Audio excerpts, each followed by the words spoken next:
methods are coming up on the surface, and the ancient mode of teaching is being fast replaced by the modern methods. This period of transition surely brings in a lot of challenges. The past 3 days, the delegates and eminent speakers have been trying to bring suggestions and views on how to face the present challenges.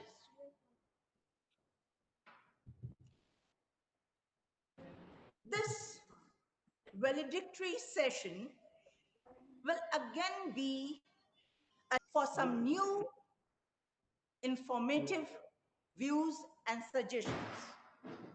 We again have a very scholarly panel of speakers from different corners of the world. But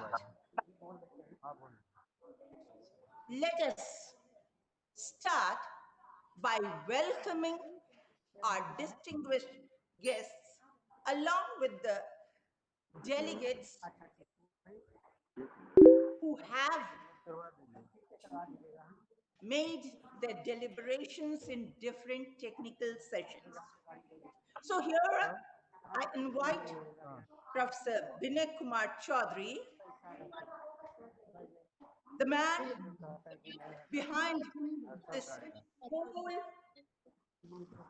enriching webinar.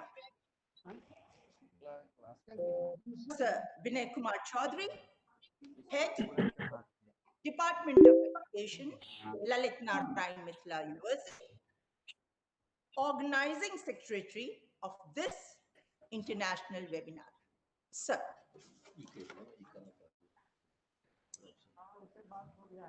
This valedictory session is being chaired by Satya Saurabh Khosla, renowned author and economist from Dubai, United Arab Emirates, and the chief guest of this session is Honorable Minister of Information and Public Relations, Government of Bihar, Shri Neeraj Kumar.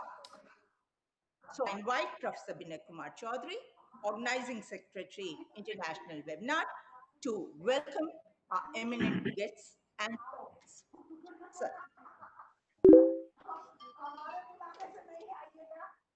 Thank you, ma'am. Respected all invitees from far and near, from India and abroad.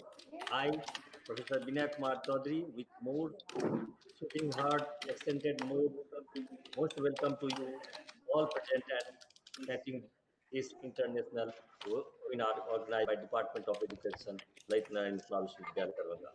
Yeah, being at home by sighting within our heart.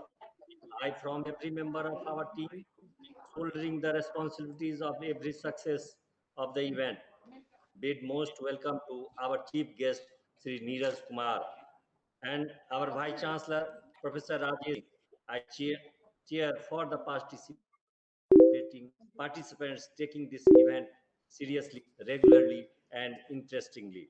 On the occasion of this knowledge meet of international webinar, I am reminded of a poem of William Wordsworth that is, the world is too much with us. I can speak with a loud voice that now there is whole world with us in the real sense.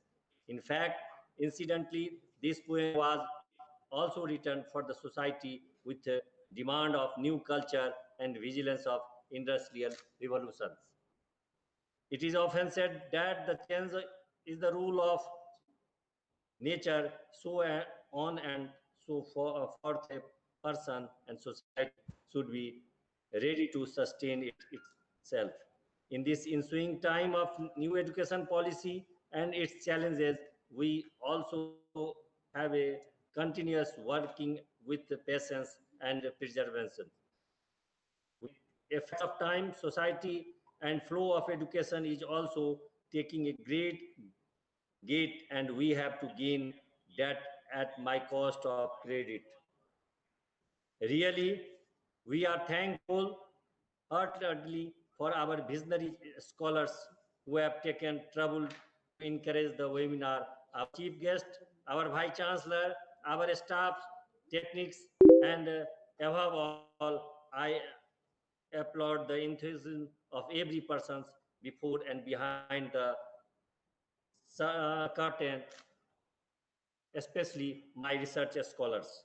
Thanks, thanking you all again.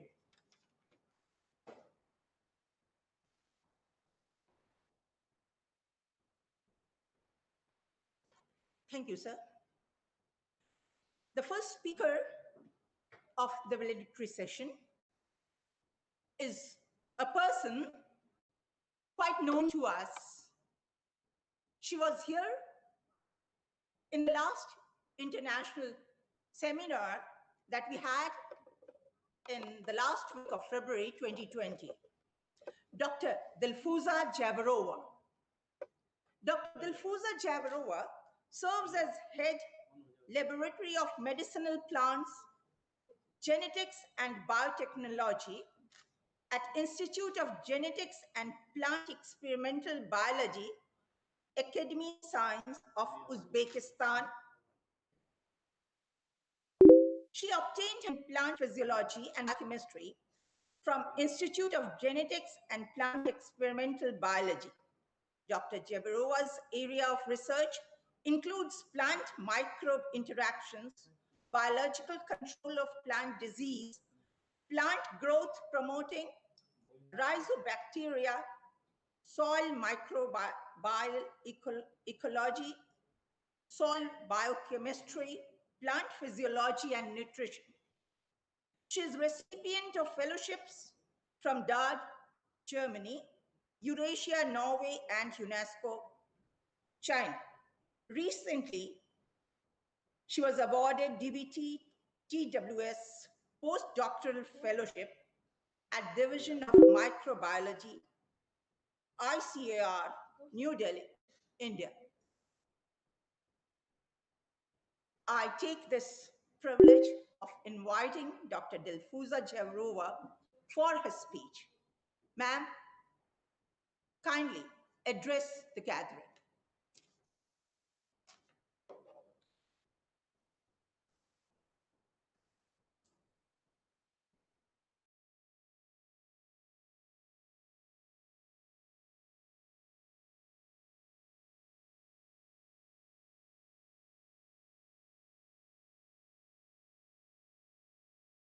Good afternoon, everyone. I would like to thank you, Professor Vinay Kumar Chowdhury and organizing committee to this wonderful webinar conference. Today, I talk role of plant crop formation, rhizobacteria, and biochar, soybean grower, soil enzymatic activities, and soil nutrients. Why this rhizobial leguminous symbiosis help to plant? Biological fixation supply nearly 200 million ton nitrogen in the world. Legume-rhizobium symbiosis nitrogen fixation occupy 65-70%. Biochar is a, what is biochar? Biochar is carbon-rich hybrid substance obtained after pyrolysis organic biomass. Biochar plays its important role improving quality and enhances soil fertility. Biochar application increases the activity microbes in soil, improve soil chemical and physical properties, and enhances of plant nutrient availability and growth of plant. Biochar also decrease global warming in the world and reducing atmospheric CO2 concentration. We know this soybean and legume plant is most important crop in the agriculture around the world. Rhizobium legume symbiosis plays an important role in increasing of crop yields, reducing the use chemical nitrogen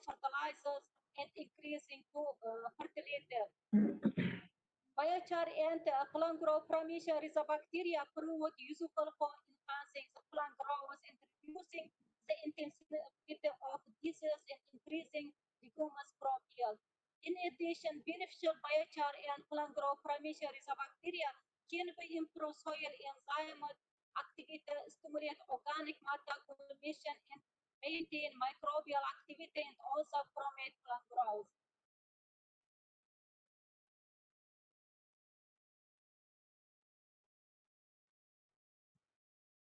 The objectives of this study to study the effect of biochar and bacteria on the growth and nodulation of soybean, to analyze the soil enzymatic activities and soil chemical properties, to investigate the effect of salinity on indole acetic acid production of the soybean. Uh, I use it our experiment for material methods, use it plant soybean plant biochar level is used in the study 1% and 3% and strain spread Rhizobium japonicum UST 110 and Pseudomonas puttata 1 strains. Uh, the plant is also grown in greenhouse condition at 24 grades and 16 grades night per month after per month harvested not a number of linkages with private of soybean and also soil enzymes activities determination. As the effect of this bacteria biochar levels on the root length of soybean. When this biochar level is increasing, after root length also increased compared to without biochar concentration. But inoculation bread Rhizobium japonicum L1 also increased root length compared to control without biochar condition, also 1% and 3% biochar condition. For inoculation, bread Rhizobium japonicum and Pseudomonas puttata significantly increased root length compared to bread Rhizobium japonicum alone, also control without biochar condition, also 1% and 3% biochar, biochar control condition.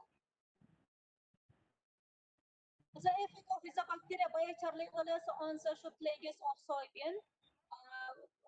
But when the inoculation for Rhizobium japonicum also increased shoot length without biochar condition, also 1% and 3% biochar condition.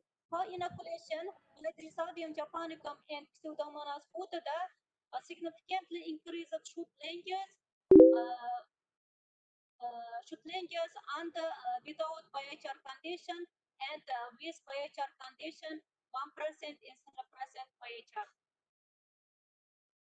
The effect of the bacteria on biochar levels on the root dry weight of soybean. 3% biochar also increased root dry weight compared to without biochar condition, also 1% biochar condition.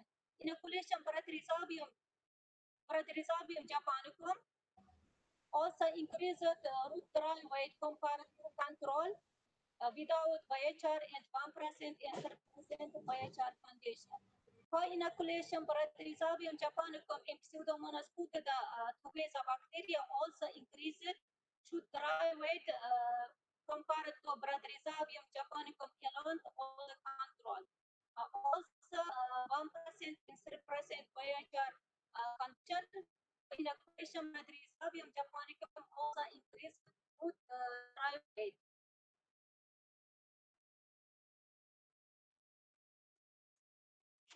The effect of these bacteria and biochar levels on the should dry weight of soybean.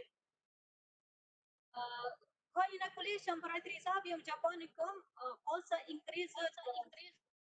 significantly increased should dry weight compared to control and also Rhizobium japonicum alone. The effect of these bacteria and biochar levels on the nodal number of soybean. Biochar level is increasing, also nodal number significantly increased. Co-inoculation Rhizobium japonicum and Pseudomonas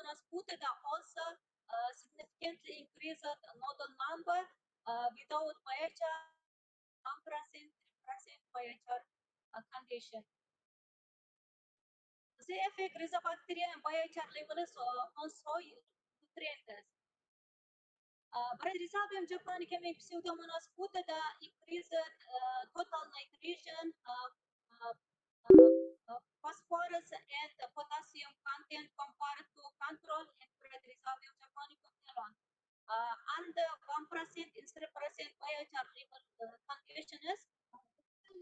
Rhizobium japonicum and Pseudomonas putida co-inoculation also significantly increase the total nitrogen, potassium, and phosphorus and potassium content. 3% under 3% biochar level also significantly increase total nitrogen and phosphorus and potassium content. The effect of Rhizobacteria and biochar levels on soil enzymes.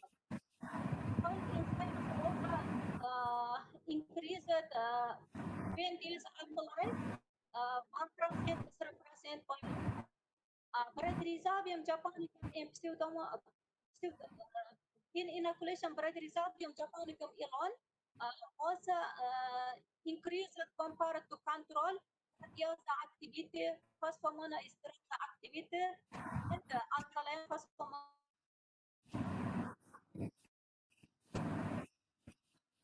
when this co-inoculation japonicum phosphomona putida significantly increases protease activity, acid phosphomona esterase activity, and also alkaline phosphomona esterase activity.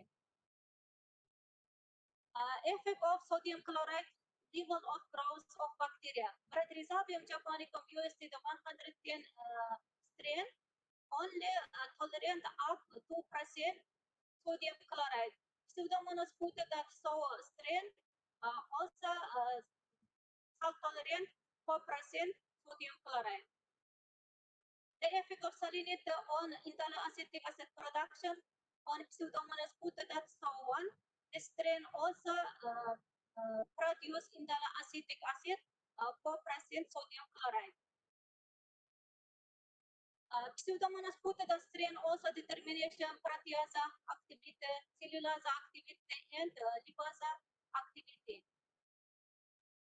My conclusion, the application of biochar positively affects the growth and modulation soil by increasing the nutrient content such as nitrogen, phosphorus, and kali in the soil. Inoculation with Bradyrhizobium japonicum UST the 110 alone increases the number nodulus, the length and dry weight of roots, the length of shoots, soil compared to control.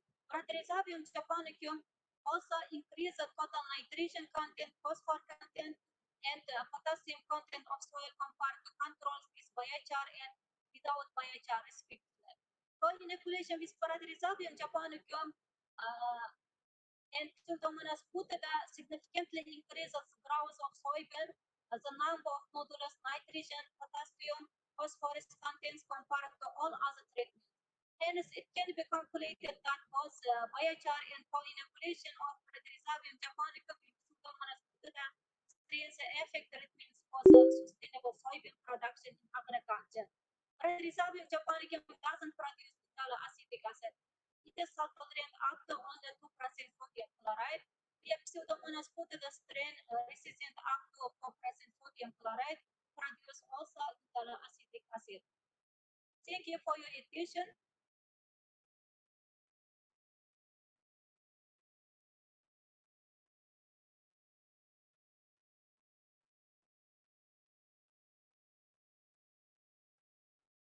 Our second speaker of the valedictory session, Dr. Syed Abdul Moeen, has a vast and diverse experience of working at different levels of teacher education system since last 3 decades.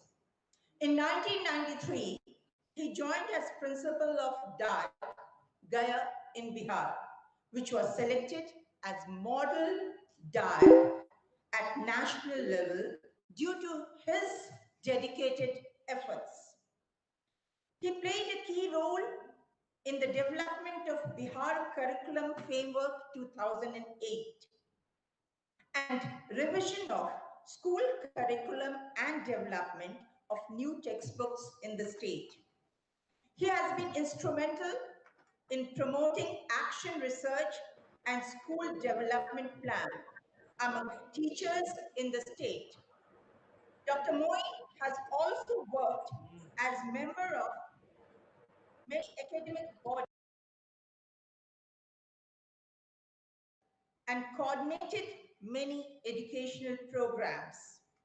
Presently, he is associated as Senior Technical Coordinator with UNICEF Bihar and Ellen Mithila University Darbhanga in their joint project on improvement of quality education in Bihar. I invite Dr. Syed Abdul Moin to kindly address us. Sir.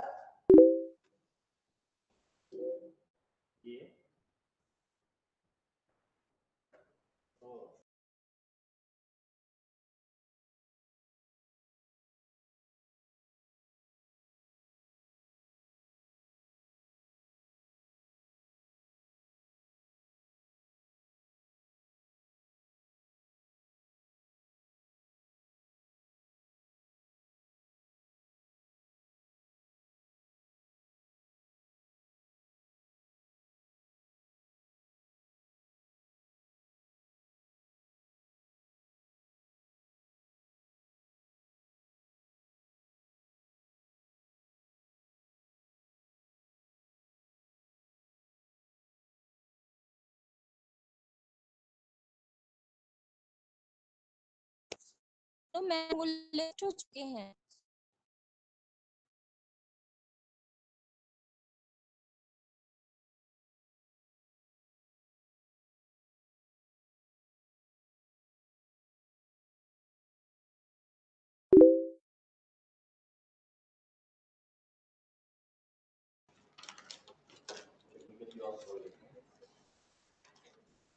Dr. Syed Abdul Moin, sir, is having some technical problems in his connection.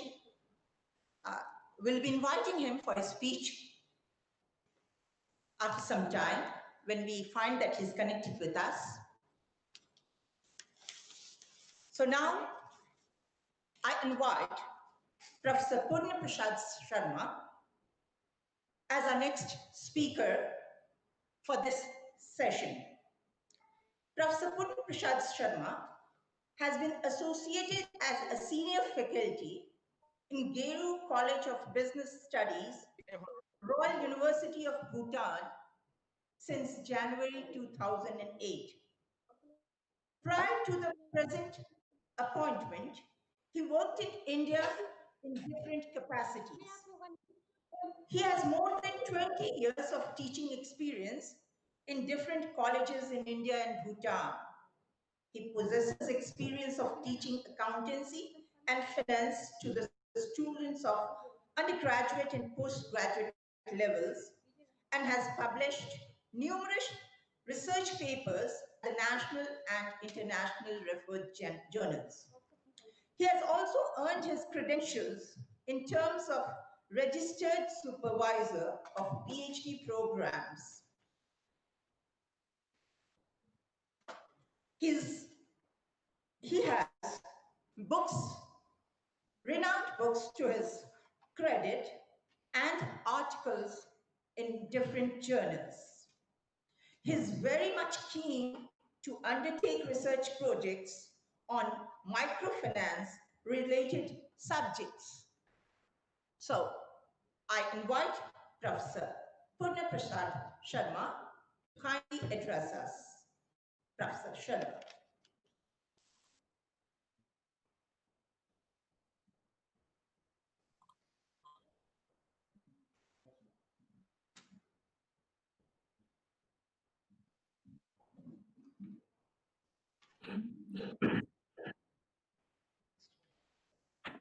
Good afternoon, everyone. Am I audible, ma'am? Hello. yes sir Okay. Thank you so much. Uh, I do not know why I am feeling that there is little bit disturbance in terms of audio, maybe from that side or my side. This is yet to be recovered. I'm very sorry for that, but I'll present on my behalf, on the behalf of my university, that is called Royal University of Bhutan. However, at the very outset, I would like to congratulate and welcome the Professor uh, Sir Rajesh Singh ji, VC of the Lalit Narayan Mithila University, Darbhanga, Bihar. And I'm very happy to find and see Sri Neeraj Kumar ji, who is the Minister of Information and Public Relations, Government of Bihar. And I should not forget the name of Professor Binay Kumar Chaudhary ji, who is the Organizing Secretary of International Webinar and Head Department of Education in that university.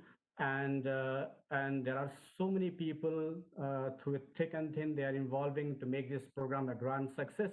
And I also should remember my nearest and dearest one, Dr. Sudhir Kumar Dwivedi ji, whom I met in one of the international conferences in India. And since then, we always do talk each other in terms of enriching ourselves in the field of education. Basically, I am from the field of commerce, accounting, and finance. If something would have been given to me to speak something about the macrofinance, financial inclusion, financial literacy, I would have been proved in a better way. But however, here I am supposed to, or I'm going to share a few things what is happening in my university in the context of Royal University of Bhutan. So what I have taken today's topic is about the research-based curriculum, a new approach to overcome challenges of education in Bhutan during COVID-19. So here what I am planning to share with you all is that whatever is happening in terms of action research, whatever we have taken so far, and whatever we have found as an independent agency, the outcomes what we have observed in terms of taking action research and the outcome which have been implemented in Bhutan to make the education better in this country. That is the only thing I'm going to share with you all, which I hope will be viable for all of us. So as far as Bhutan is concerned, education in Bhutan has witnessed a paradigm shift. You know, Bhutan is a very small country with 700, little more than 700,000 odd population, and a very sensitive by nature actually. And if something happens with this small set of population, then one can understand the sensitivity of this country. Then, ever since the closure of education institute in the country from 18th of March 2020, education system has started confronting with various challenges. So, instead of lockdown, I'm going to use the closing closer in two phases. Why I'm saying like this? Because the real closer, real lockdown, we are now only we are facing from last, let's say, 1 month, but actual real lockdown was not there earlier.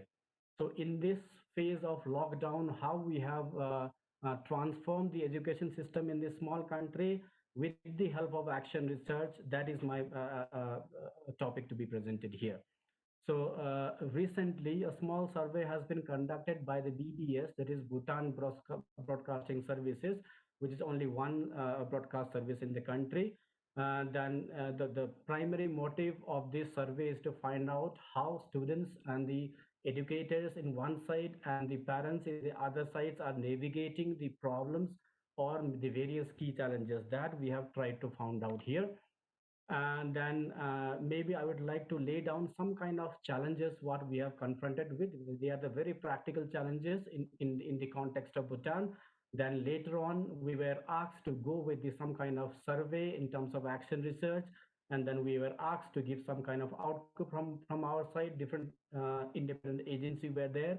And based on that, the government has tried to implement those things. Now we are at the ease stage in terms of education in Bhutan. So Bhutan has faced two closures so far. One is from March to June, and then the second one is 11th August onwards. As I have clarified earlier, the real lockdown has started only from 11th August onwards. Otherwise, lockdown as such was not there. Only international sealing of border were there, where people were not allowed to cross the international border. So ever since there is an absence of physical contact of teachers and students, teaching learning issues crop up. This is very, very obvious. And then we have started facing problems with regard to teaching, with regard to outreach to our children, basically who stays in the far flung areas and the rural and the semi-urban areas, basically. And these problems are dual. Dual, I mean to see here is that both for teachers as well as students, they have started facing problems. And then some of the viable or very vigilant challenges I want to lay down here. Then one is non-availability of modern technologies we have observed suddenly. Smartphones, maybe we have mobile phones were not there. Internet connectivity was the issue. Unstable internet connection was the issue, and other various infrastructure which is going to support education were found the main issues with regard to imparting education system in this country.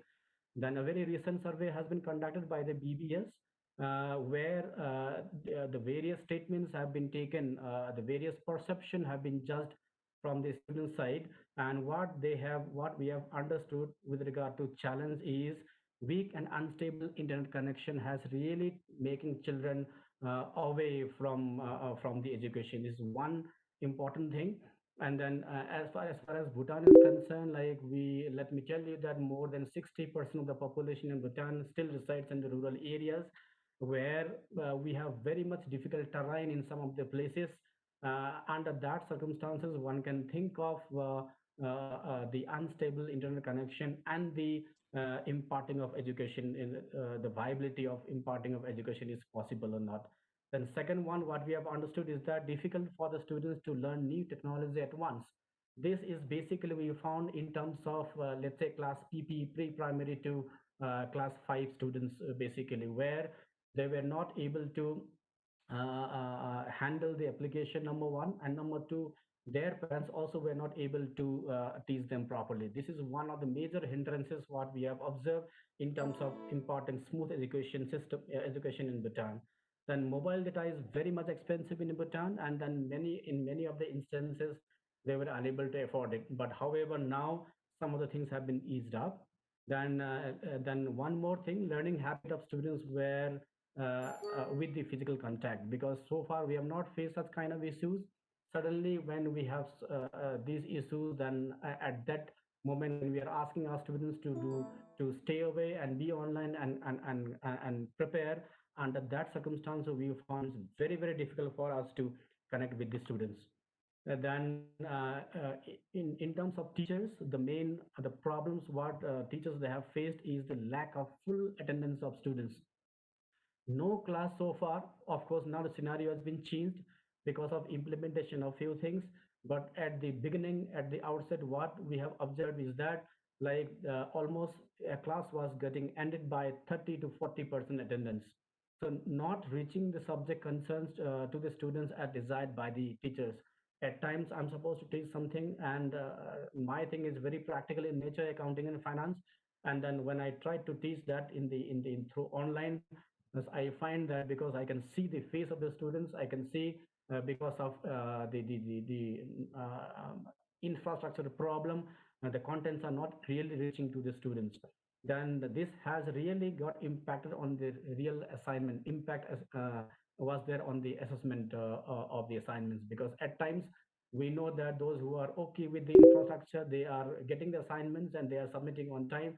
But however, students which is very bright, we know in the class, but because of other problems, he is not able to submit on time, and because of that, there is a real impact on the assessment, and not able to attain desired satisfaction either by teachers or students. This was happening almost for 2 months. Then we are really closing down the situation, and the schools were closed, universities were closed. Slowly things were getting normalized. Then we thought that okay, let us start opening now. Then classes were resumed back on 1st of July 2020 with a very tight and heavy protocols for both the students and teachers. But we know very well that when have started, when they have started with mingling up, then slowly we have not seen a very real social distancing from the students. This issue was there. Then schools and universities were able to run for almost a month, little bit more than a 1 month. Then, however, lockdown again started, and this time real lockdown started, that is from 11th of August onwards, and not because of the positive cases we have found in our institute or in the school or university's periphery, but the cases were started cropping up from the border areas, and we are attached with the Indian border, and it has started to coming from there, and because of that, again lockdown started. Then, under such circumstances, the most affected students were the mentally and physically retarded students. They are the one who have suffered the most. This is the research inferences. And therefore, because of these, huge pressure have been felt by their parents, because you know that my son or my daughter who is mentally retarded, and he or she is already appointed in a very special school, and there he is getting whatever she is supposed to get, and same thing I cannot impart at my home because I'm not very much proficient in that. So because of that, such kind of things have happened in Bhutan. And then the Ministry of Education record now shows that more than 123, almost is more than that, 1,000 students are including tertiary students have registered themselves for online learning. This is the old data when we have really started in the month of March. Then these many students have registered themselves for online teaching with different mobile service providers. But however, at this juncture, students are more. But the problem here is that the moment it's okay, they have registered fine, but more than the actual learning, students were found indulging in other activities such as chats and playing online games. This is the real issues again we have seen in our context. And then Dr. Will Parks, who is a very active representative of UNICEF in Bhutan, who represents Bhutan, said that higher duration of involvement of children to online platforms have brought greater exposure of involving in harmful online contents. This has been the issue not only in terms of Bhutan, because I have gone through some of the literatures and have found in many other countries as well, basically with regard to students. So, and then because of this, the the Commission for Women and Children have been receiving nowadays. Of course, now a little bit decrease. They have been receiving regular complaints on cyberbullying and online exploitation. Because of all this, what happens, many of them, they are not satisfied with the education, with the learning, therefore drops out have increased this year in our country. Drops out in terms of class 10 and class 12, I'm talking about board only, not I'm not talking about other students. 10 and 12, there is a dropouts. So we are going we generally we conduct the board exam in the month of December, and the form fill up will start from this month only, and we can see that already students are not willing to appear for in this year, and because of that we have number of increased repeaters are there. And but one can say that in Bhutan, let me tell you, the medical and the education is free for all the people, and that may be one of the plausible reason why people have started to repeat next year, unlike India. But the COVID-19 impact is one of the primary reasons as well. Now, let me talk only 1 or 2 minutes with regard to solutions, what we have found out. So we have been finding this kind of solution so far, since it's a very nascent stage, but few things we have found out. What is that? And these solutions are all action research based. Then upon survey, it is concluded that parents should be more aware of effective use of different online applications. This is the main thing what we have observed in our case, because when you go to far flung areas, semi-urban areas and the rural areas, you find that people, first of all the children, they are not equipped with the application of online media channel, and at the same time their parents are not aware of how to use the application basically in terms of, let's say, internet learning, Google Classroom and other media channel. That is the first survey report we have understood. We have given the report. Then immediately some kind of solutions have come out, where we have decided that okay, why not we give some kind of training to the concerned parents, so that their parents will teach the children at least to be how to be online for teaching learning. And therefore many of the teachers, including me, have given such kind of responsibilities, and we have taken that, we have given training to them, and nowadays things are slowly getting normalized. And another one is that we have one concept called SIM, Design Sim. Sim stands for Self Instructional Materials, and this is has been designed with the help of Ministry of Education. Basically, nowadays in India, we know with the there is a new coin is coming up called prioritized syllabus. So it is same as prioritized syllabus. However, Bhutan has realized very early, and now this SIM in terms of prioritized syllabus have been printed, and it has given to all the students basically who are staying in the rural and the semi-urban areas, so that these people who are not having the proper infrastructure, they can have at least this kind of sim materials to study on. Then we have usage of free data to children every month is given, and then conduct regular meetings with the parents and children. This has been a very compulsory phenomena in our country. And then later on, one more institution called Global Partnership of Education, who is a funding partnership in Bhutan, has raised funds. This is basically procure smartphones for the disabled children, and there are almost 18 schools who are helping the disabled children. And then Global Partnership has raised funds for that to procure the funds, and then we have bought the mobile phones, we have given to them. And Google Classroom, e-learning, television, radio, sim, all are really helpful in the normal education nowadays.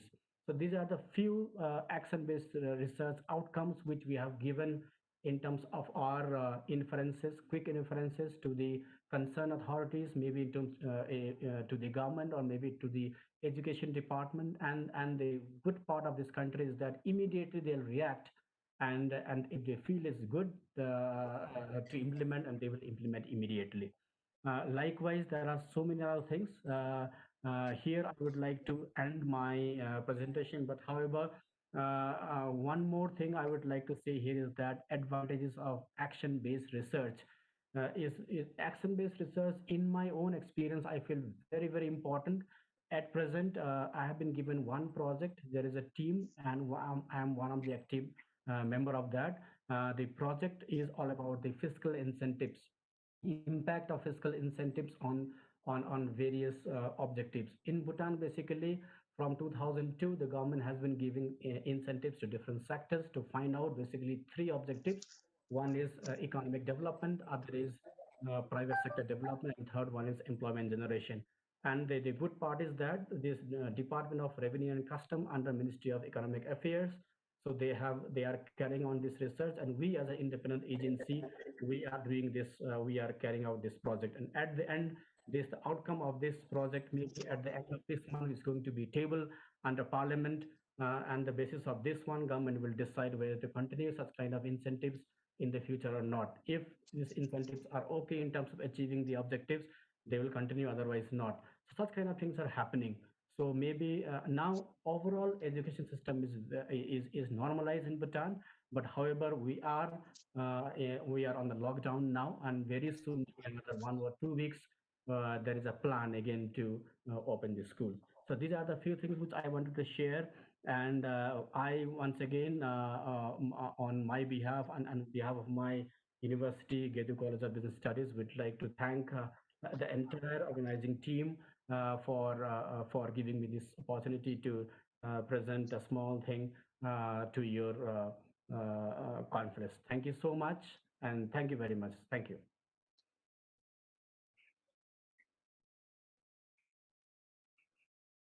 Our next speaker is Professor Biju Kumar Thapalia, Dean, Faculty of Management, Purvanchal University, Viratnagar, Nepal. We have had the pleasure of his company in the last international seminar organized by the Department of Education, Lalit Narayan Mitra University, in the month of February. Let me remind you all that Professor Thapalia was the Vice Chancellor of Purvanchal University, Viratnagar, when he visited us last time. But even though he had a very busy schedule, he gave us a good amount of his valuable time.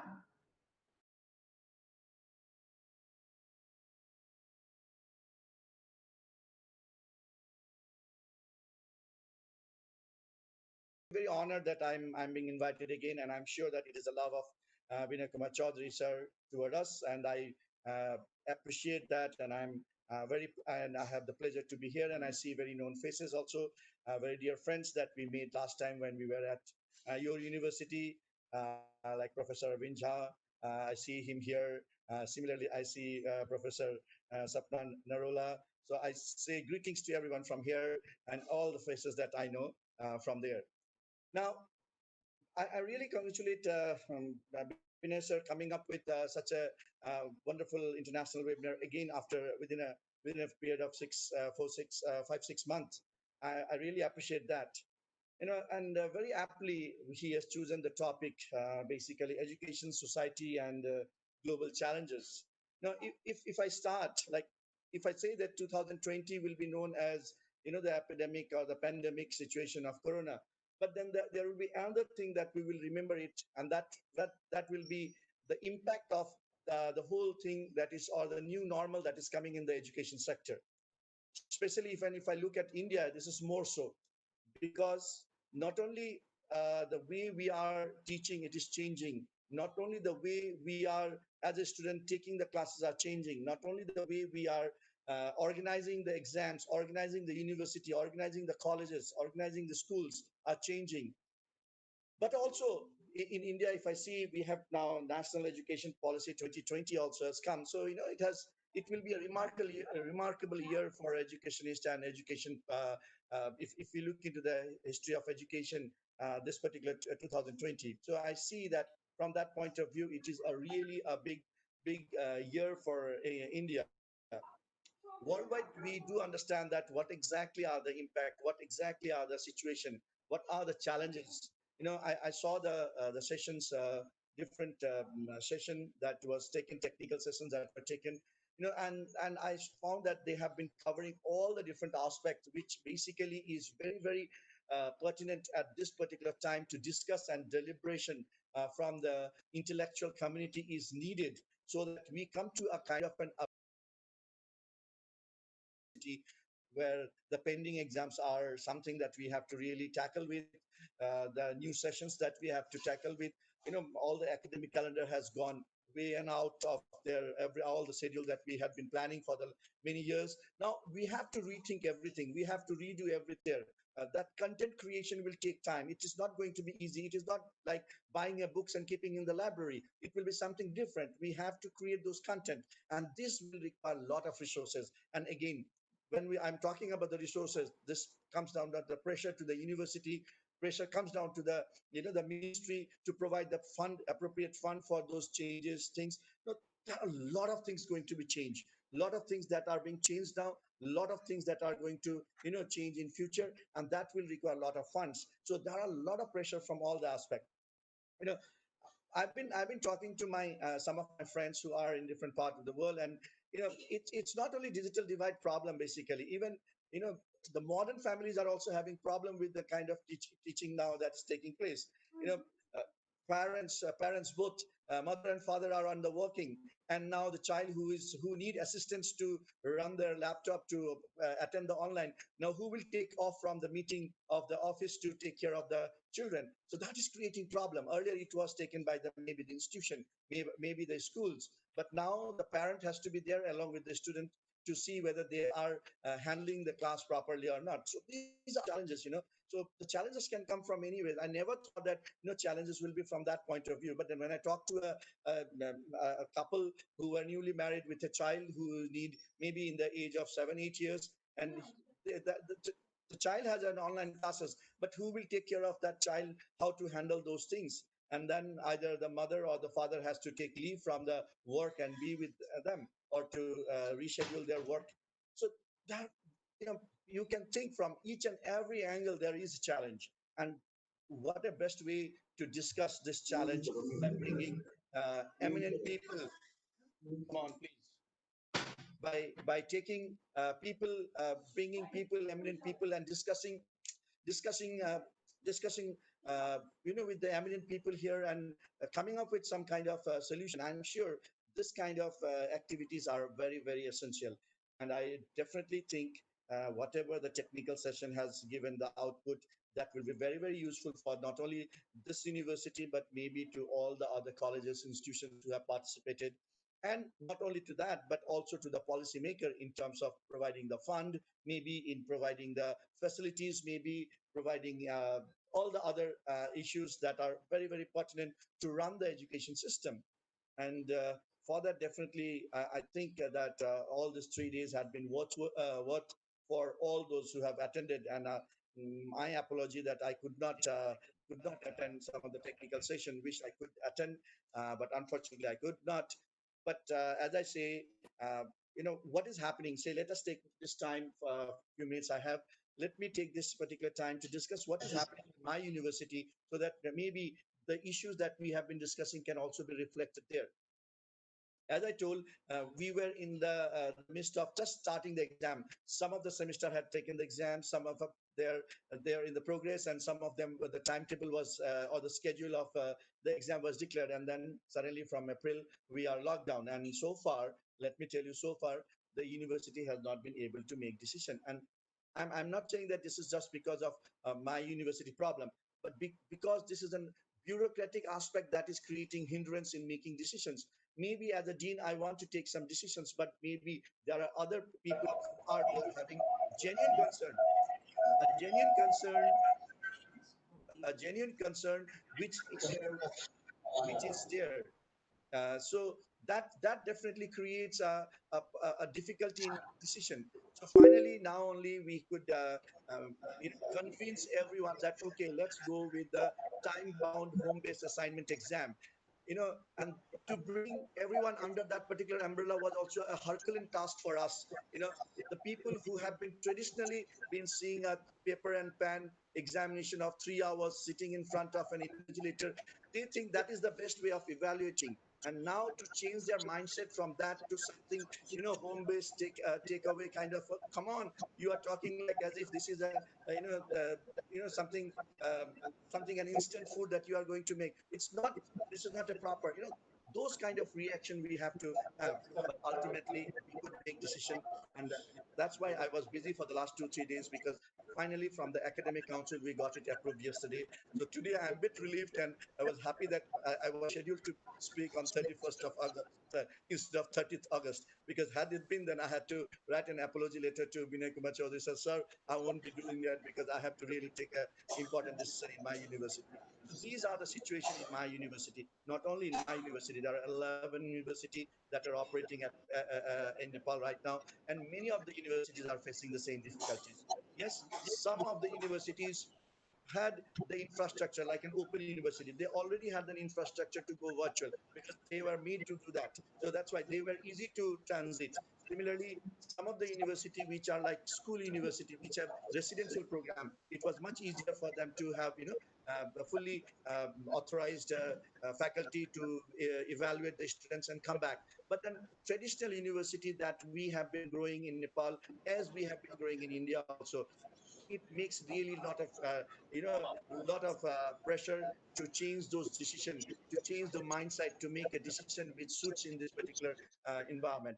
And I'm sure with the new education policy, it will definitely help to change that, because I see it's a very, very forward-looking policy which will definitely change the whole what I could say the scenario of education system in India in the few years to come. But I do accept that there will be a Herculean task there to change the mindset of all the teachers, all the faculties. Not only that, all the administrator of the universities, colleges. So it will take long, and not only that, even from the society, like people will also have to adapt to that particular system of education, and it will be something, a transition. And I'm sure in years to come we will see this year 2020 as a year where we have in India, we have changed the system. And I'm sure that will be something remarkable. As I said, down the history, when we will look 2020, we will not only talk about pandemic, but we'll talk about the education transformation that takes place in the society,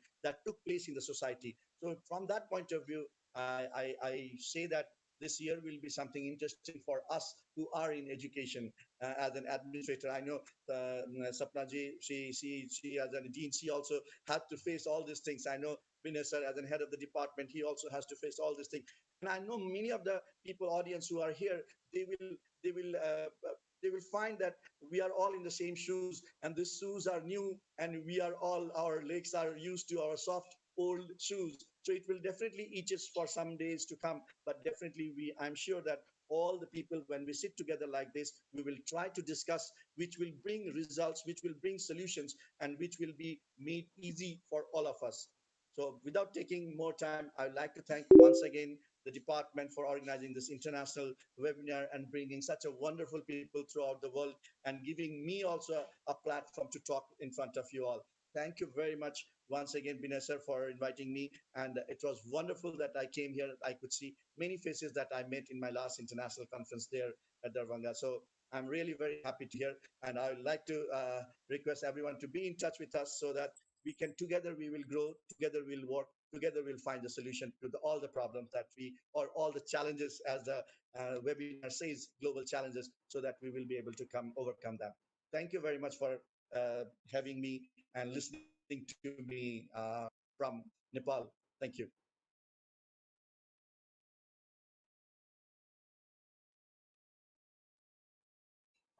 Yes, over to you, madam. Thank you. I'm done.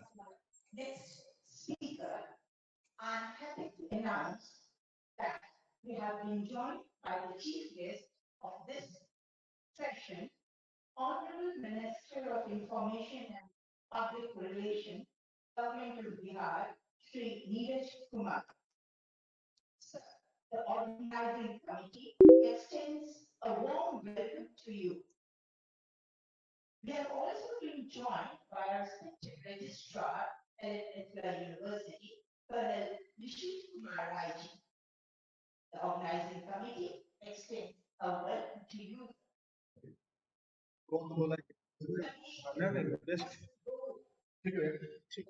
वतन और उनके speech के बाद हम माननीय जी का संबोधन भी सुनेंगे.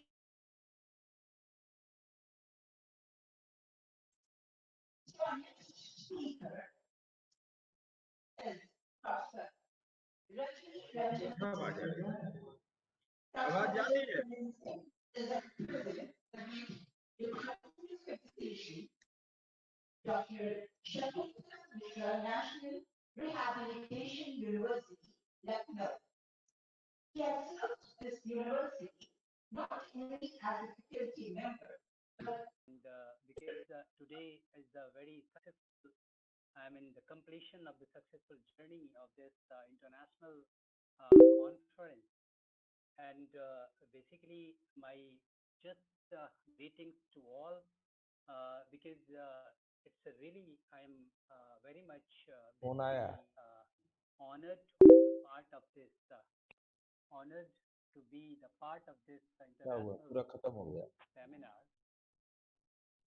international seminar, and especially just I acknowledge my greetings to Honorable Minister and Honorable Vice Chancellor, and especially Dr. Vinay Kumar Chaudhary, just who has invited me, who has given me this opportunity to be the part of this international conference. Today, exactly, we are living in a very transition period. As just I'll be telling and I'll be sharing about the personal experience of mine, particularly uh, uh, the experience regarding National Rehabilitation University. As you know, our university is the only kind of university in India, and just here, if you will be seeing the demographic profile of this university, then you will find that more than 3,000 students are students with a special needs. Because in national level, you find that the visual impaired student and hearing impaired student and auditory impaired students, they are basically our students. So this definitely this period has just made us very much and contemplative in this regard to how how how this how how this how this I mean this period how this period how this transition just the time has changed us. So definitely it's I mean just as we know the education is the I mean leveler greatest tool for achieving social justice, and it's meant for bridging the social gaps in access, participation, and learning outcomes. So a lot of I mean the how many categories are there. So in the terms of socio-economic that group basically in the terms of gender identities, socio-cultural identities, graphical identities, and disabilities identities. So education definitely is a I mean the transformative tool to make our generation empowered, make our generation enlightened. So if we find that what is exactly the situation, particularly in India, in terms of the disability, in the terms of the rights of the person with disability. So a lot of, I mean, the legal documents, basically in the terms of Universal Declaration of Human Rights, the Constitution of India, Right to Education Act, even basically the Sustainable Development Goal document 2030, all the documents say about exactly the fundamental but this period just made us very contemplative whether the education, the way we are producing, the way we are giving, the way we are just supporting the students, so definitely it has to be changed because this period, this pandemic situation has given a lot of opportunities to think even to redesign our curriculum, to redesign our, I mean, taking the pedagogical decisions to redesign our the way of implementation of the curriculum. So if we'll be not, I mean, making the whole system transformative, and so definitely it would be very difficult. It would be very difficult to make the whole education process very vibrant. So definitely, if just if we see the even the data of that, so exactly you'll be finding that in terms of the social, I mean categories like socio-cultural categories like scheduled castes and scheduled tribes, and even the transgenders and all. So basically, education definitely is a means of transformation, but the way of, I mean, the giving the services, because it's a mandatory services, and the services and the associated services regarding in relation to in the new education, it's a really important. So we have to think whether our education system is based on universal design, whether our system is based on the inclusive paradigm. So definitely it's not inclusive. It's not based on universal design. So just I'm sharing my experience when just I used to teach the research methodology to our students who are visually impaired. So the visually impaired students, they usually basically dependent on the tactile kind of learning, the kinesthetic kind of learning. So exactly the touch is very I mean necessary. So teaching learning, I mean the process, the audio visual aids, and exactly so in that condition. So basically through the technology, it's not possible. It's not because the technology is not based on universal design of learning. Suppose our students are suppose hearing impaired, and there is no any provision, particularly in India, what is we are practicing. So there should be a sign language interpreter, and there should be I mean the main the teacher. So there must be compatibility between the teacher and the sign language interpreter. So there is not such kind of facilities in our technological, I mean, kind of infrastructure. So it's really, I mean, we have to think. So transformation in terms of the technological infrastructure, information, I mean the ICT based on universal design of learning, that must be there. So otherwise, if we'd be not providing in such a manner, then definitely they would be segregated, they would be discriminated. So basically, this seminar and the 3 days deliberation was really wonderful. We have covered the dreaming of making the inclusive society. So definitely, not only inclusive education, but inclusive education should have the component of inclusive evaluation. So inclusive evaluation means what? When we will be assessing our disabled student, differently abled student, divyang. हमारा देश भी शामिल होता है, विदेश के विभिन्न दुनिया के विभिन्न देश शामिल होते हैं और हम लोगों ने ये तय किया, उस समय तय हुआ WTO गैट मीटिंग में कि एजुकेशन सर्विस सेक्टर माना जाएगा ट्रेड के रूप में। एक बड़ी चुनौती भारतवर्ष जैसे देश के लिए कि न्यू इकोनॉमिक पॉलिसी लिबरलाइजेशन और इस दौर में WTO का गैट्स की मीटिंग का यह फैसला, तो एजुकेशन का जो सोशल पर्सपेक्टिव है हिंदुस्तान जैसे राज्य के लिए एक बड़ी चुनौती, हिंदुस्तान के लिए एक बड़ी चुनौती और दुनिया के अंदर में इस पर बहस चल रही है कि जो सोशल रेस्पॉन्सिबिलिटी कॉन्स्टिट्यूशन के तहत राइट टू एजुकेशन हर व्यक्ति का अधिकार है दुनिया के अंदर में, उसको कैसे सिक्योर किया जाए, यह सवाल खड़ा होता है। हम इसकी चर्चा इसलिए करना चाहते हैं कि हमारे यहाँ न्यू एजुकेशन पॉलिसी हमारे यहाँ हाल के दिनों में लागू किया गया और उसमें हमारा ये कि हम आप आएंगे और उसके विभिन्न पैरामीटर तय किए गए। देश के अंदर में एक लंबी बहस के बाद नई शिक्षा नीति लागू हुई, लेकिन दुनिया के अंदर में एक बहस तो बड़ी महत्वपूर्ण है।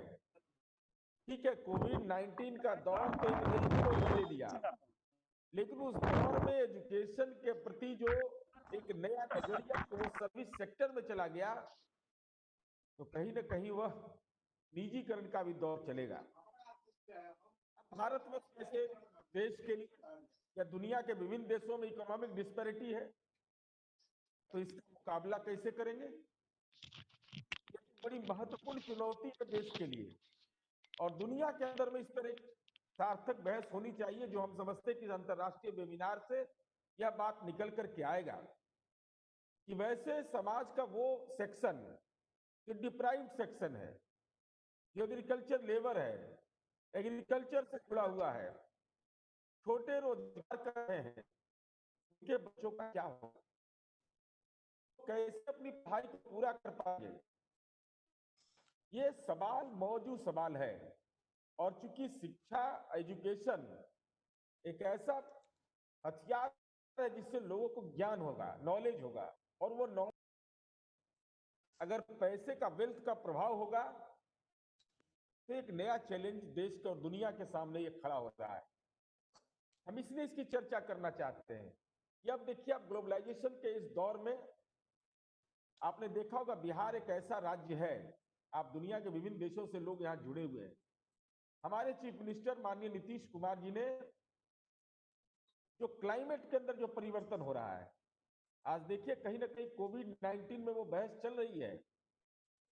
क्लाइमेट जल, हमारे मुख्यमंत्री जी ने जल जीवन हरियाली एक कार्यक्रम चलाया कि क्लाइमेट में जो चेंज हो रहा है वो कैसे जीवन को प्रभावित कर रहा है, वो हमारे बच्चों के पठन पाठन से लेकर के आम जीवन को कैसे प्रभावित कर रहा है।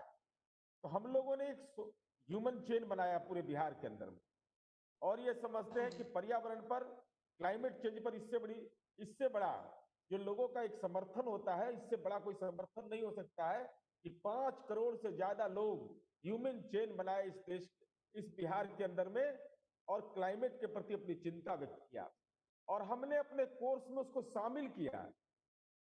और केवल यही नहीं, कोर्स में नहीं, हम लोगों ने अपने एग्रीकल्चर जो हमारा कृषि रोड मैप है बिहार का, माननीय मुख्यमंत्री नीतीश कुमार जी जो बिहार के मुख्यमंत्री हैं, उन्होंने जो जलवायु में परिवर्तन हो रहा है तो फसल का जो चक्र होता है, क्रॉप का, उसको भी, उसमें भी बदलाव की बात कहे और इसके आधार पर हम लोग काम कर रहे हैं।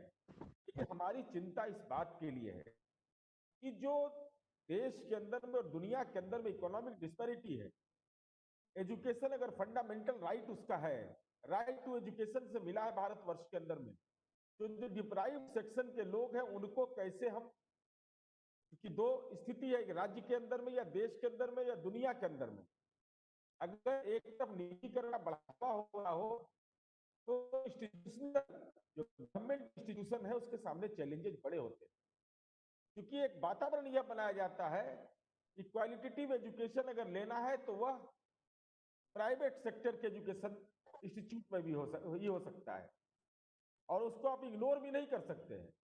उसके बीच कैसे बैलेंस बनाया जाए, ये चुनौती हमारे लिए बड़ी है। हम इसलिए इसकी चर्चा करना चाहते हैं कि बिहार जैसे राज्य में जिसका इतना जनसंख्या है, घनत्व है, मेरा पॉपुलेशन डेंसिटी है, आप जानेंगे तो आपको लगेगा कि बिहार की तस्वीर कैसे बदली गई। आज हमारी बेटी, हम लोगों ने एक प्रयोग किया, दुनिया के विभिन्न देशों ने इस पर रिसर्च किया, हमने उनको साइकिल दिया, माननीय मुख्यमंत्री जी ने एक साइकिल दिया।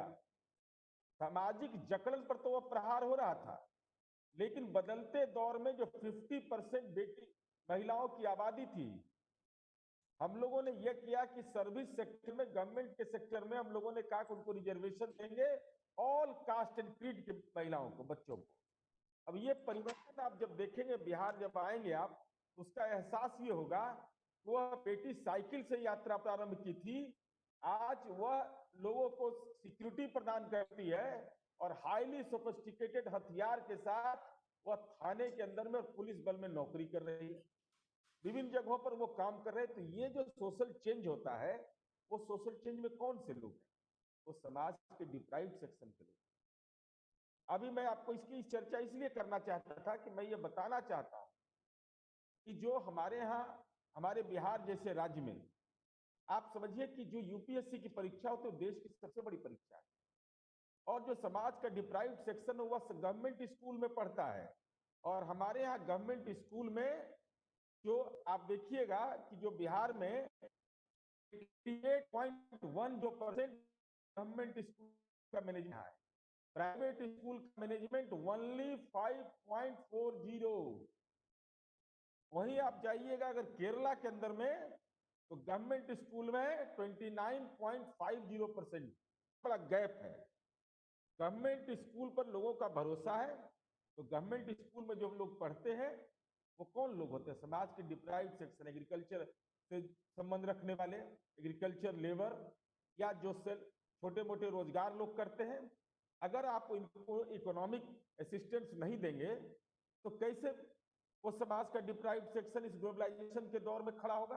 तो मैं ये बताना चाहता हूं, चूंकि दरभंगा में ये सेमिनार हो रहा है, तो आप ये जानिए कि जो सोसाइटी का SC/ST तबका है, जो डिप्राइव्ड सेक्शन है, तो मुख्यमंत्री नीतीश कुमार जी ने यह कहा कि जो भी डिप्राइव्ड सेक्शन SC/ST समुदाय का लड़का अगर पीटी की परीक्षा, प्रीलिमिनरी टेस्ट पास करता है यूपीएससी या बीपीएससी का, तो उनको हम इकोनॉमिक असिस्टेंस देंगे, और दरभंगा का लड़का यूपीएससी में वो समाज का डिप्राइव्ड सेक्शन, उसका रैंक 404। गवर्नमेंट इंस्टीट्यूशन में पढ़ना, उनको इकोनॉमिक असिस्टेंस देना, उसके बदौलत वो अपनी सफलता की कहानी करते हैं। और बहुत सारे लोग हैं, किशनगंज के, दरभंगा के निशांत कुमार विवेक ने किया, किशनगंज के अनिल शासक ने किया, रोहतास के दीपक कुमार ने किया। अगर आप उनको इकोनॉमिक असिस्टेंस नहीं देंगे तो वो कैसे, जो ग्लोबलाइजेशन का दौर है उसमें अपने मेंटल अपलिफ्टमेंट के लिए उनको सरकार को सहयोग करना होगा। ये सरकार की रिस्पॉन्सिबिलिटी भी बनती है। और हमारे यहाँ बिहार में समाज के डिफरेंट सेक्शन के जो लोग हैं, चाहे वो अपर कास्ट के लोग हों, बैकवर्ड कम्युनिटी के लोग हों, मोस्ट बैकवर्ड कम्युनिटी के हों, हमारी महिलाएं हों, या माइनॉरिटी के हमारे लोग हों, सब लोगों को सरकार इकोनॉमिक असिस्टेंस देती है। आज उसी का नतीजा है कि आप जब देखेंगे कि बिहार स्कूल एग्जामिनेशन बोर्ड का रिजल्ट हुआ, पढ़ने वाले बच्चे हैं उसमें SC समुदाय के 30 बच्चे, मैं बता रहा हूँ 1 to 20 में, माने किसी को 1 मार्क्स अगर आ गया तो 2 लड़के हो गए, 20 कैसे लड़के। आप समझिए ये परिवर्तन क्यों हो रहा है? मैं इसकी चर्चा बार बार इसलिए कर रहा हूँ, ग्लोबलाइजेशन के दौर में, न्यू इकोनॉमिक पॉलिसी के दौर में एजुकेशन को ट्रेड मानने पर भी अगर गवर्नमेंट असिस्टेंस मिलेगा तो डिप्राइव्ड सेक्शन के बच्चे का मेंटल अपलिफ्टमेंट होगा।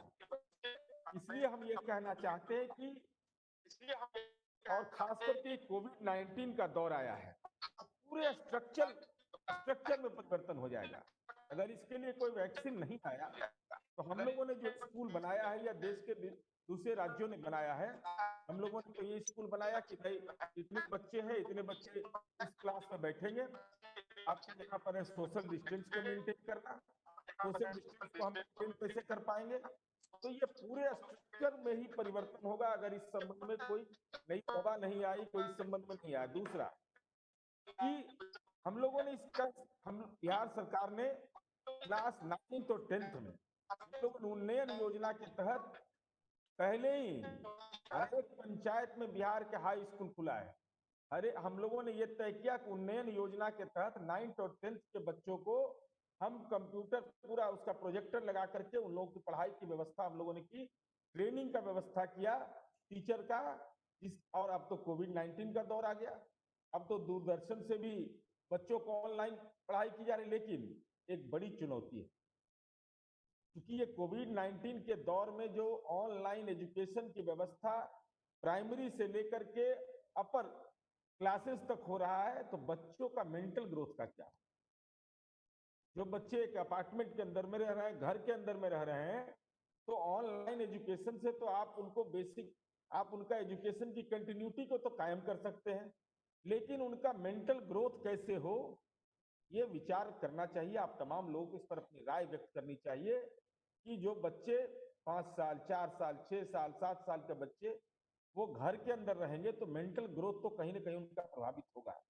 तो इसका कौन सा रास्ता निकलेगा इस ग्लोबलाइजेशन के दौर में और कोविड-19 के दौर में, ये एक बड़ी चुनौती आप हम समझते हैं कि आप तमाम लोग बौद्धिक जगत के लोग हैं, विमर्श की जरूरत है। और साथ ही साथ हम यह कहना चाहते हैं कि जो ये वैश्वीकरण और शिक्षा, ये दोनों के बीच जो इकोनॉमिक डिस्पैरिटी है, आर्थिक असमानता है, उस पर तो गंभीरता से वेलफेयर स्टेट की देश के दुनिया के अंदर में ये आपकी जिम्मेवारी है, सोशल रिस्पॉन्सिबिलिटी है कि आपको इकोनॉमिक असिस्टेंस देना होगा, उनको आप स्कूल ले जाने के लिए स्कूल में वो कायम रहे। हायर एजुकेशन में अगर इनको असिस्टेंस नहीं देंगे, बिहार देश का ऐसा राज्य है हाँ हम लोग 4 लाख रुपया अपने बच्चों को, तमाम कास्ट क्रीड के बच्चों को हम लोग यह देते हैं कि स्टूडेंट क्रेडिट कार्ड। इसका कारण क्या है कि अगर वो पढ़ने जा रहा है उसके पास पैसे नहीं है तो उसका परिवार कोई परेशानी में नहीं पड़े। हम लोगों ने इसके चलते अब तक के बिहार में 108 करोड़ 16 लाख रुपया एजुकेशनल लोन बैंक से नहीं, गवर्नमेंट अपने इंस्टीट्यूशन से डायरेक्ट बेनिफिशियरी को देता है, जिससे कि बच्चे हमारे इंजीनियरिंग में आईटीआई में डिफरेंट जगह अपनी पढ़ाई कर सके। तो हमारा ये कहना है कि इस इकोनॉमिक डिस्पैरिटी दुनिया के अंदर में है, इससे कोई इनकार नहीं कर सकता। ग्लोबलाइजेशन और जो इकोनॉमिक पॉलिसी में कंपटीशन का दौर है वह भी academician, researcher, practitioner in sustainability who has made immense contribution to the field of sustainability in business landscape through her teachings, research, and consultancy efforts. She has also played a key role in advancing education in India through a number of initiatives targeting at raising awareness, creation, and capacity building among corporate, youth, managers, and policymakers. Her academic contribution also extends to launching a number of unique interdisciplinary courses, experimenting with innovative pedagogy, and learning techniques and designs of case studies on sustainability. On an average, she has taught 10 credits per year with the teaching feedback scores ranging from very good to excellent. She is a qualified trainer for business and ecosystem training from world Business Council for Sustainable Development, Geneva. I should not forget to mention here that apart from extending her valuable cooperation during international seminars, the Department of Education, Lalit Narayan Mithila University, has been time and again receiving her valuable suggestions whenever required. May I invite you, ma'am, to address the gathering.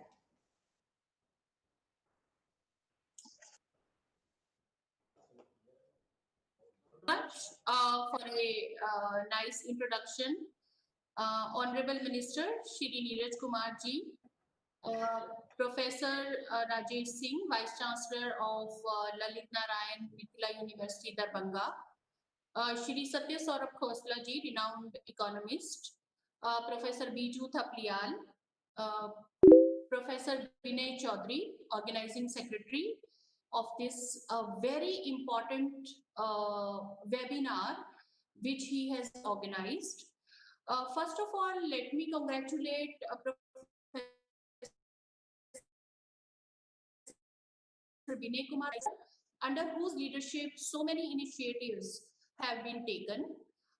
In fact, I remember in June and July also, in February, they organized a very big international conference where we all had the opportunity to speak.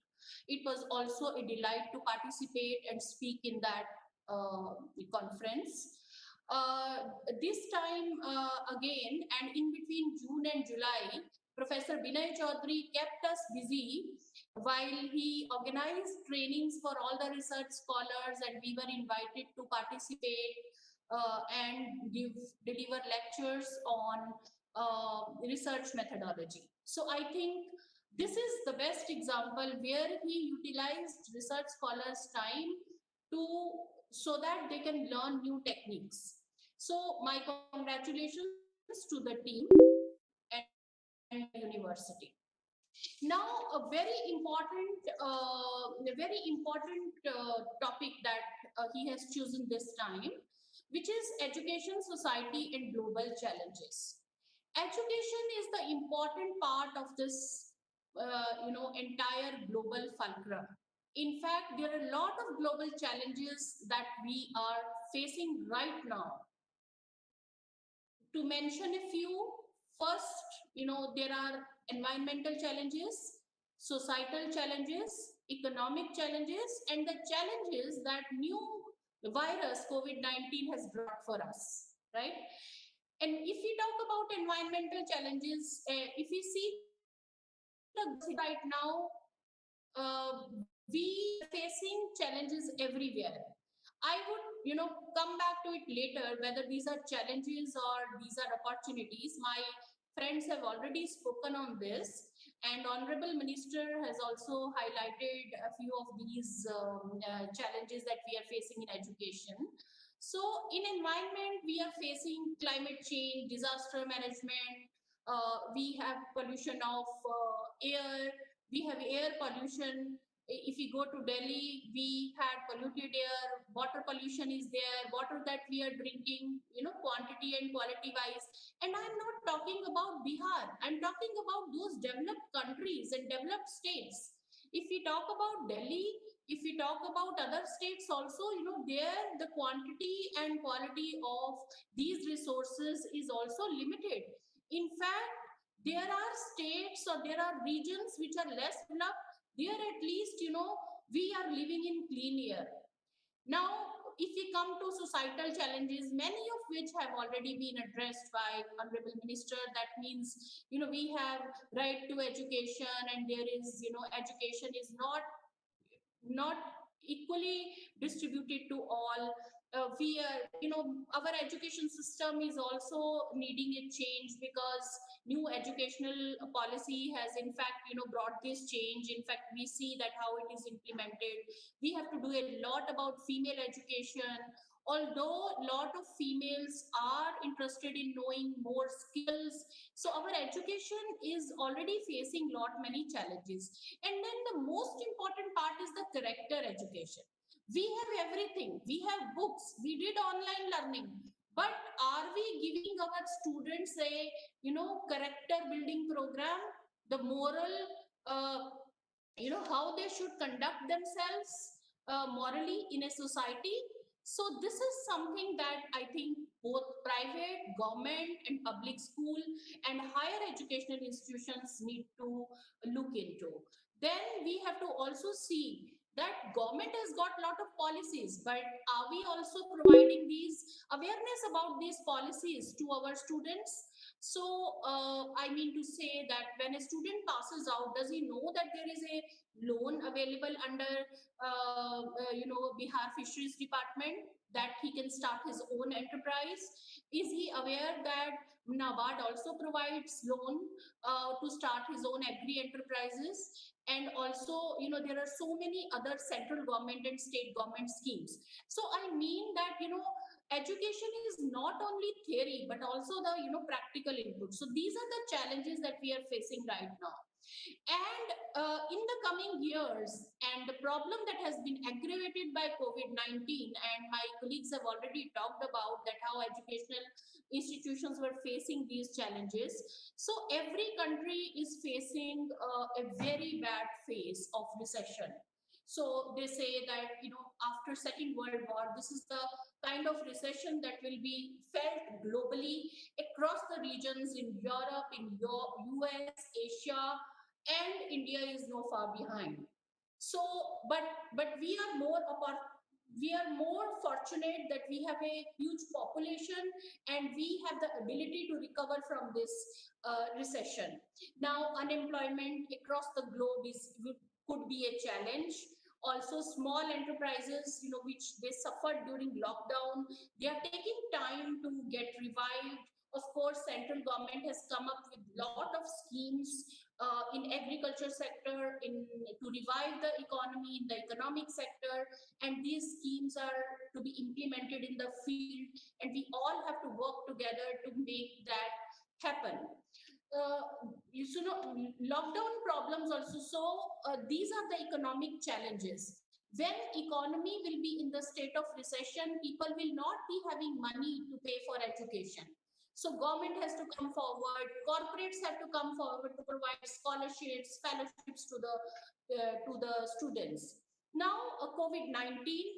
Yesterday, I was chairing a session on opportunities and challenges for education sector in during COVID-19, and that was really interesting, where every teacher shared how they dealt with the problem. In March, this was a problem that was unprecedented, that we had never faced. Of course, in India also, we have tsunamis, we have earthquakes, we have floods, and we know how to deal with these problems. But when came to COVID-19, we were not aware what kind of a virus it is. So this was a problem which was unprecedented and of a global nature, where everyone, each one of us got impacted. So movement was a problem. In our university also, we had the challenge of facing the course, facing how will we finish the syllabus. So we kind of actually did efforts to take classes online. We did the under the initiative of our vice chancellor, we took all the classes and we finished this in time, and we also took exam and gave the results in time. So many of these universities, who took action at the right time, they could finish it, whereas, a few exams are still pending. So online teaching and internet connectivity opportunities are that you can see that we can have an international webinar also online, right? Because we had never thought about this in February. The challenge brought us an opportunity, that how we are now having an international webinar where we have people from Dubai, we have people from Brazil and 10 different countries, and we are sharing our views. And that's so exciting to see that all that is happening in Bihar. So I think a lot of challenges that that have come up with COVID-19, we have to see that how we turn these into opportunities. So I have a few strategies how we can do that. So first of all, I think we have to innovate as far as pedagogy is concerned. So, in the conventional mode, children read from books, notes, journal articles, etc. Online libraries are there. But here, I think we have to be structured. We have to go into self-instructional mode, where a student has more to read, and he or she contacts the instructor for problem solving. So we have to give them more reading materials so that they come engaged. Yesterday in a session also, we discussed a lot about how we engage with the students. This is the time when we are not only facing problems physically, but also mentally. Everyone is sitting at home. My friend Biju is saying he is sitting at home. I am also sitting at home. Professor Vinay Chaudhary is also sitting at home. Of course, we talk to each other. But this is, just imagine, we are quite mature, but our children who are sitting at home, they do not know how to engage with their peers. It is a new life for them, school children, college children. So they are facing a kind of mental trauma. So it is the duty of the parents as well as the instructors to engage them in creative activities. And they should be very much excited to come to the class. They, online sitting is really very heavy. So if you ask me to sit for a class for 2.5 hours, believe me, it is really very hectic for all of us. It strains our eyes, it strains everything. So we have to find ways how do we make this interesting. Minimize screen time, give more assignments, organize competitions, organize paintings, give them creativity, whether it is school or college or something else. So even in higher education, we can experiment. We can give students some case studies to read and come after a day, and we can discuss the solutions. Right. So this is something that we need to innovate. And policymakers, right, they are doing something, but we, each individual knows how to deal with their students. For example, my students in Nalanda will be entirely different from Biju's student in Nepal, or Mr. Khosla's student, or Professor Arvind Jha's student, right? So I need to see the cohort that is available to me and what will suit them best. So technology has to be the enabler. We do not have to be obsessed with technology. So right kind of technology model, right kind of education model, and it also has to vary from subject to subject. Not each subject will be taught in the same manner. A Hindi instructor may use a different approach, whereas a mathematics teacher will be using a different approach. So I very well remember when even in LNMU, we lectures on research methodology. It was conducted. I had the problem like how will I use equations and analysis and notes and the data available to the students beforehand so that they come prepared. So we have to turn this into an opportunity.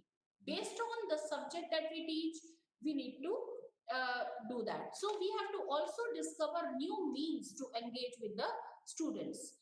And believe me, this phase is the starting of new level of engaged student-teacher relationship.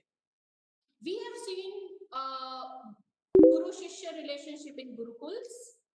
We have also seen conventional student-teacher relationship where in universities. क्या बोलते हैं आप आधार card और दे दीजिए आधार card दे दीजिए So और we 2 have दिन seen से all रहने that दीजिए 2 दिन से relationship. करके दौड़ रहा है This कुर्सी लेने में बड़ा मजा जल्दी जल्दी से COVID-19 दीजिए उसको this Aadhaar card COVID-19 is also an opportunity और to उसको नहीं पता है नहीं start तो दे नहीं दिए रहता to जल्दी start a new generation अरे 4-5 student teacher relationship.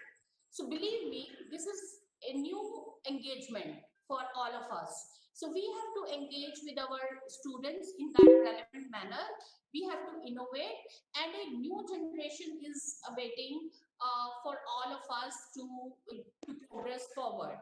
Now, I was talking about character building. I think this is very important in education. We have produced children who are 100% in CBSE, but how about the moral and the character building in our students, right? So we have to see that our students are compassionate. Our students know that how to deal with the challenges in the society. If they do not have a mobile phone or electricity for 2 hours, how will they deal with this situation? So what I mean to say is that we need to work psychologically with them. We need to engage with them so that they learn how to even make utilization from the video games that they play. Okay, so they also have to be ready to deal with the societal challenges. If they do not have job for 2 months, they do not have to go into depression. They have to work harder to come forward. They need to help each other. So I think compassion is something that is missing. I do not blame our education system, but it has been very competitive during last 2 or 3 centuries, where everyone wants to get into medical or other systems of education, and everybody wants to score 99.9 or 100. And this is really, so this kind of system.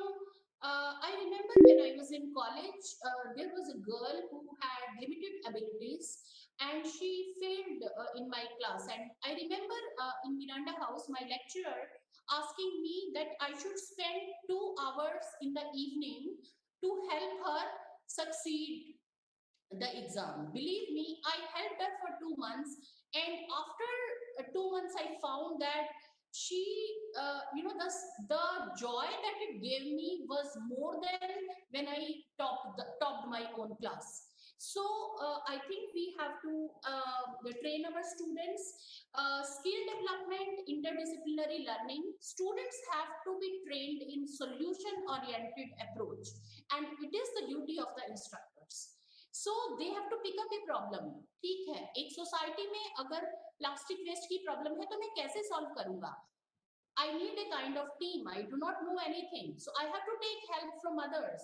So how do I tackle the problem of waste management in my society?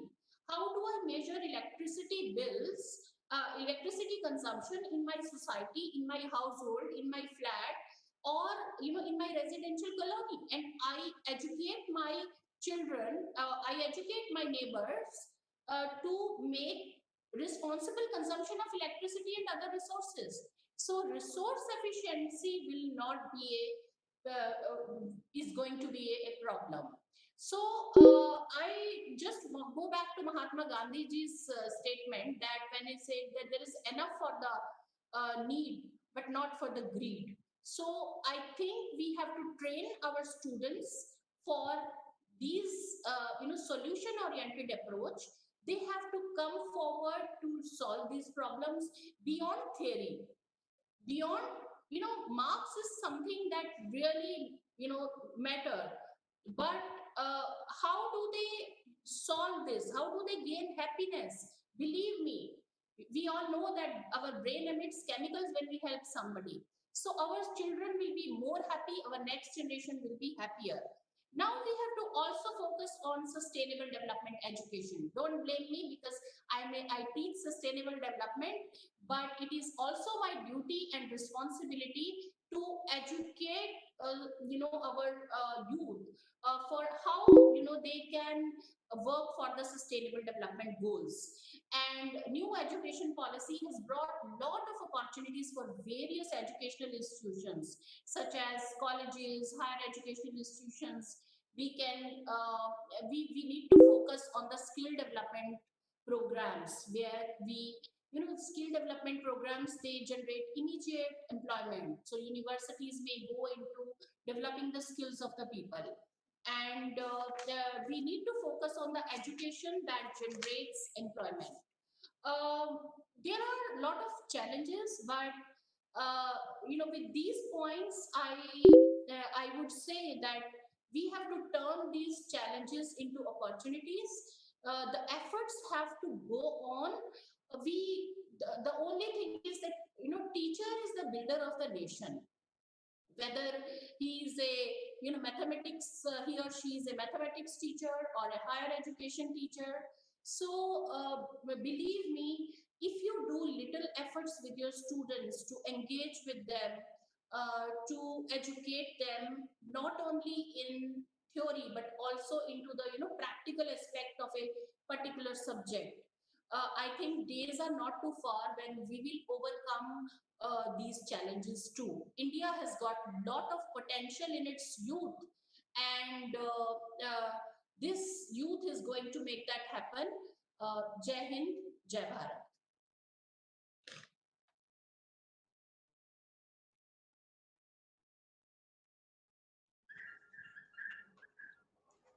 Thank you, ma'am. Thank you very much.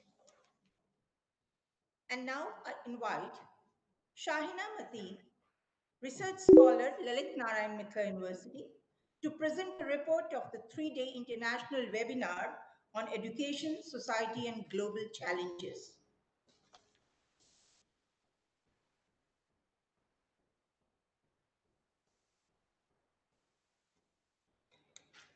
Thank you for giving this opportunity.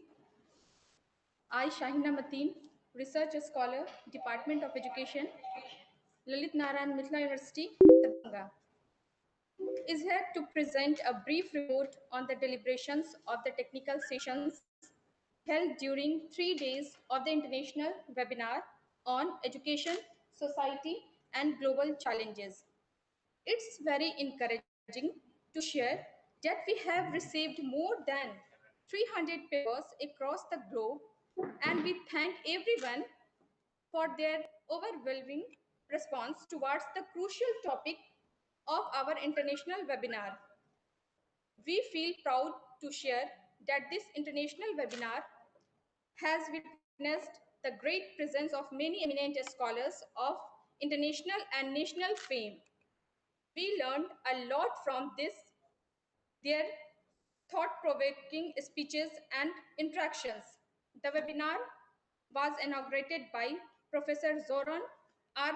Vitrovic in the inaugural session. On first day, we had in total 4 technical sessions.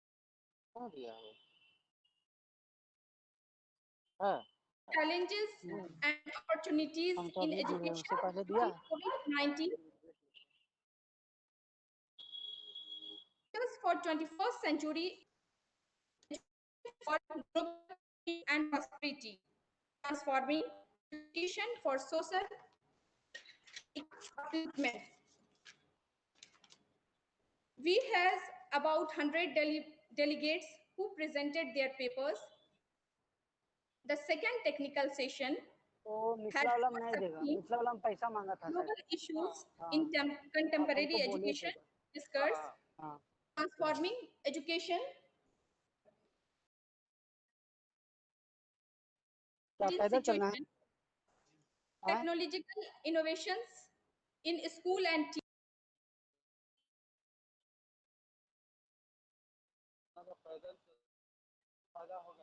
society.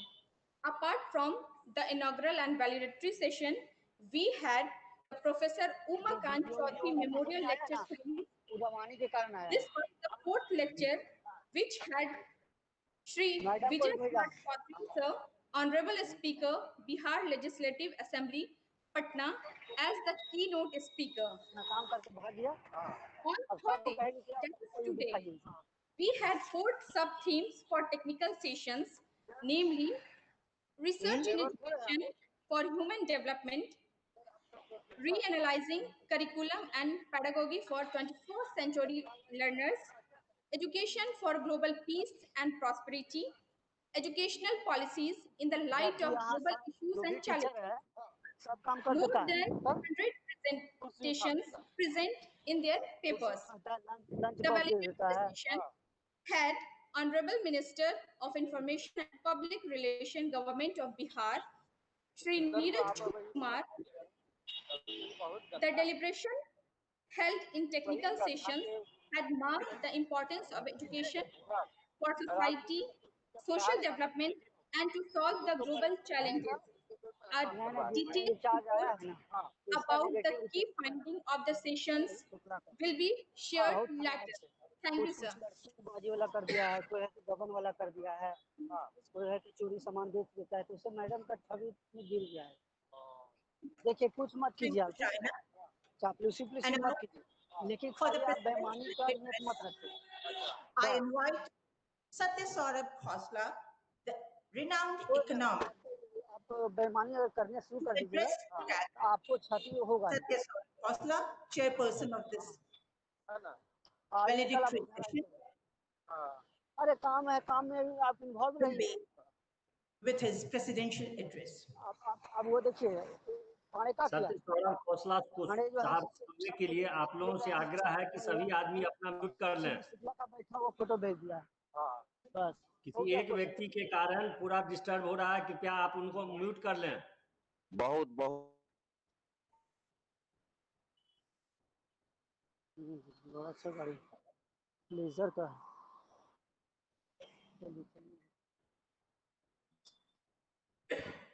Please sir.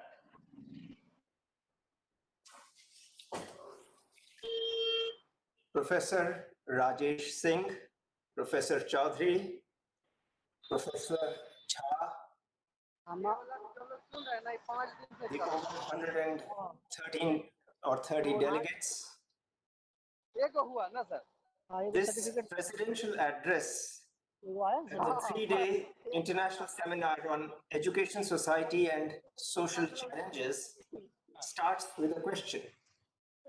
Are social challenges interlinked with education? Education, it is believed currently, is the cause of prosperity. If it can lead to prosperity, which is economic, can it solve problems in society too? Prosperity in the developed world was achieved through two revolutions, the industrial and the digital one. Both were accompanied by the spread of education. The OECD discovered after 2008 that despite prosperity with spread of education, growth was accompanied by social pain. The OECD and the World Economic Forum conclude that global challenges are linked with education. The 2008 crisis was blamed by some on the MBA curriculum. The OECD after 2008 changed its goal from economic prosperity to human well-being. It has a target of achieving it by 2030. For this, it seeks to transform education, seeking values to transform attitudes. The World Economic Forum seeks character for building competencies. Foundational literacies are only 1/3 of the skills which will be needed for the 21st century, according to it. Competencies like creativity will be needed with character. How to build character and values? हम लोग तो सब करके सामने करवाए सब, बोलते जाके बोलिए ना, तो वो तो बोल रही हम करवाए। हाँ उसे लगा बोलने।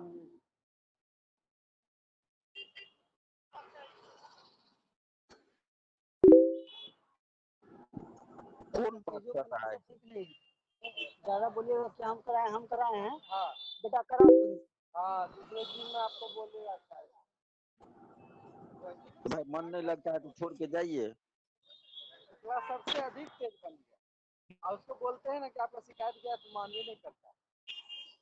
नहीं उसको आज फिर फोन कर दीजिएगा। हाँ ये जो है सो आपका ये है, पूरा शिकायत किया, शायद आपको हटाना है। हाँ तो वीडियो का तो आपका आ गया है कि आप बैठे हुए हैं। हाँ बड़ा दूसरा को पेलता है साला। हाँ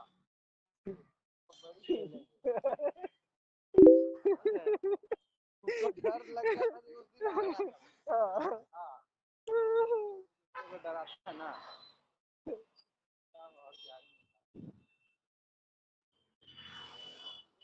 आदमी को ना थोड़ा सब चीज में पारंगत रहना पड़ेगा कि आप किसी का नौकर हैं, यही तो है। Sir, that person is exited from Cisco Wave, but he didn't cancel that meeting, so that's why he is being listened to us. वक्त आया तो वो वक्त आया तो कुर्सी उठा दी। सब तरह का रूप अपनाना चाहिए। हाँ, वो एटीट्यूड वाला रखेगा तब। और खास करके प्राइवेट संस्थान जब कर रहे हैं, हाँ, तब तो आपको और एडजस्टेबल रहना होगा। तो हमको तो 10,000 जो हमको बड़ी गुस्सा लाया, हम कैसे छोड़ के आए।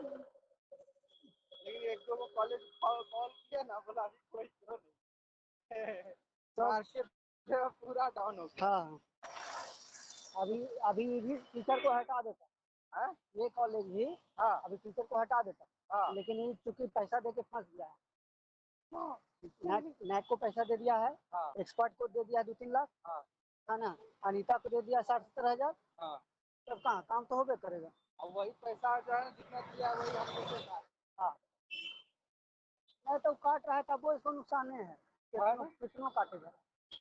क्योंकि पाड़े भी ऐसा काम कर रहा है ना, अब बंगाली। हाँ, सब पैसा खत्म कर देगा इसका। लो एस्टिमेशन कर लिया होगा 10 साल में कितना अरब कमाया होगा। पाड़े तो बोल रहा है चलने दो, अरे अभी नहीं होगा, 45 दिन और समय ले लेंगे। तो कुंदन को बोल रहा है क्या हड़बड़ा रहा है, 2 हो रहा है 3 नहीं हो रहा है, होने दो। तो बोला कि नहीं से डायरेक्टर मैडम बोली है 2 कर ले, क्या 2 कर लेना है।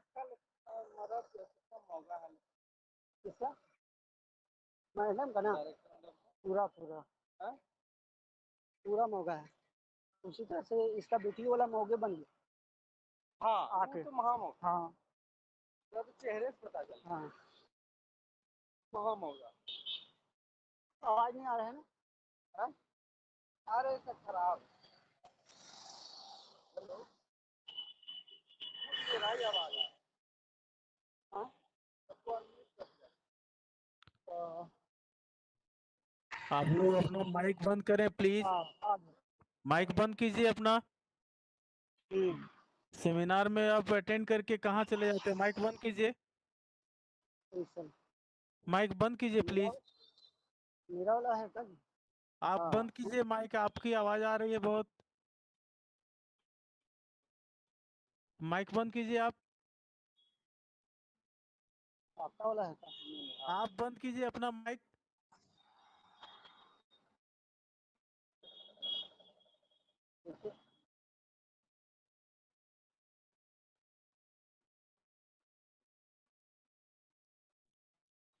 जी सर प्लीज, सर आप सर प्लीज खोसला सर आप अपना जारी रखें।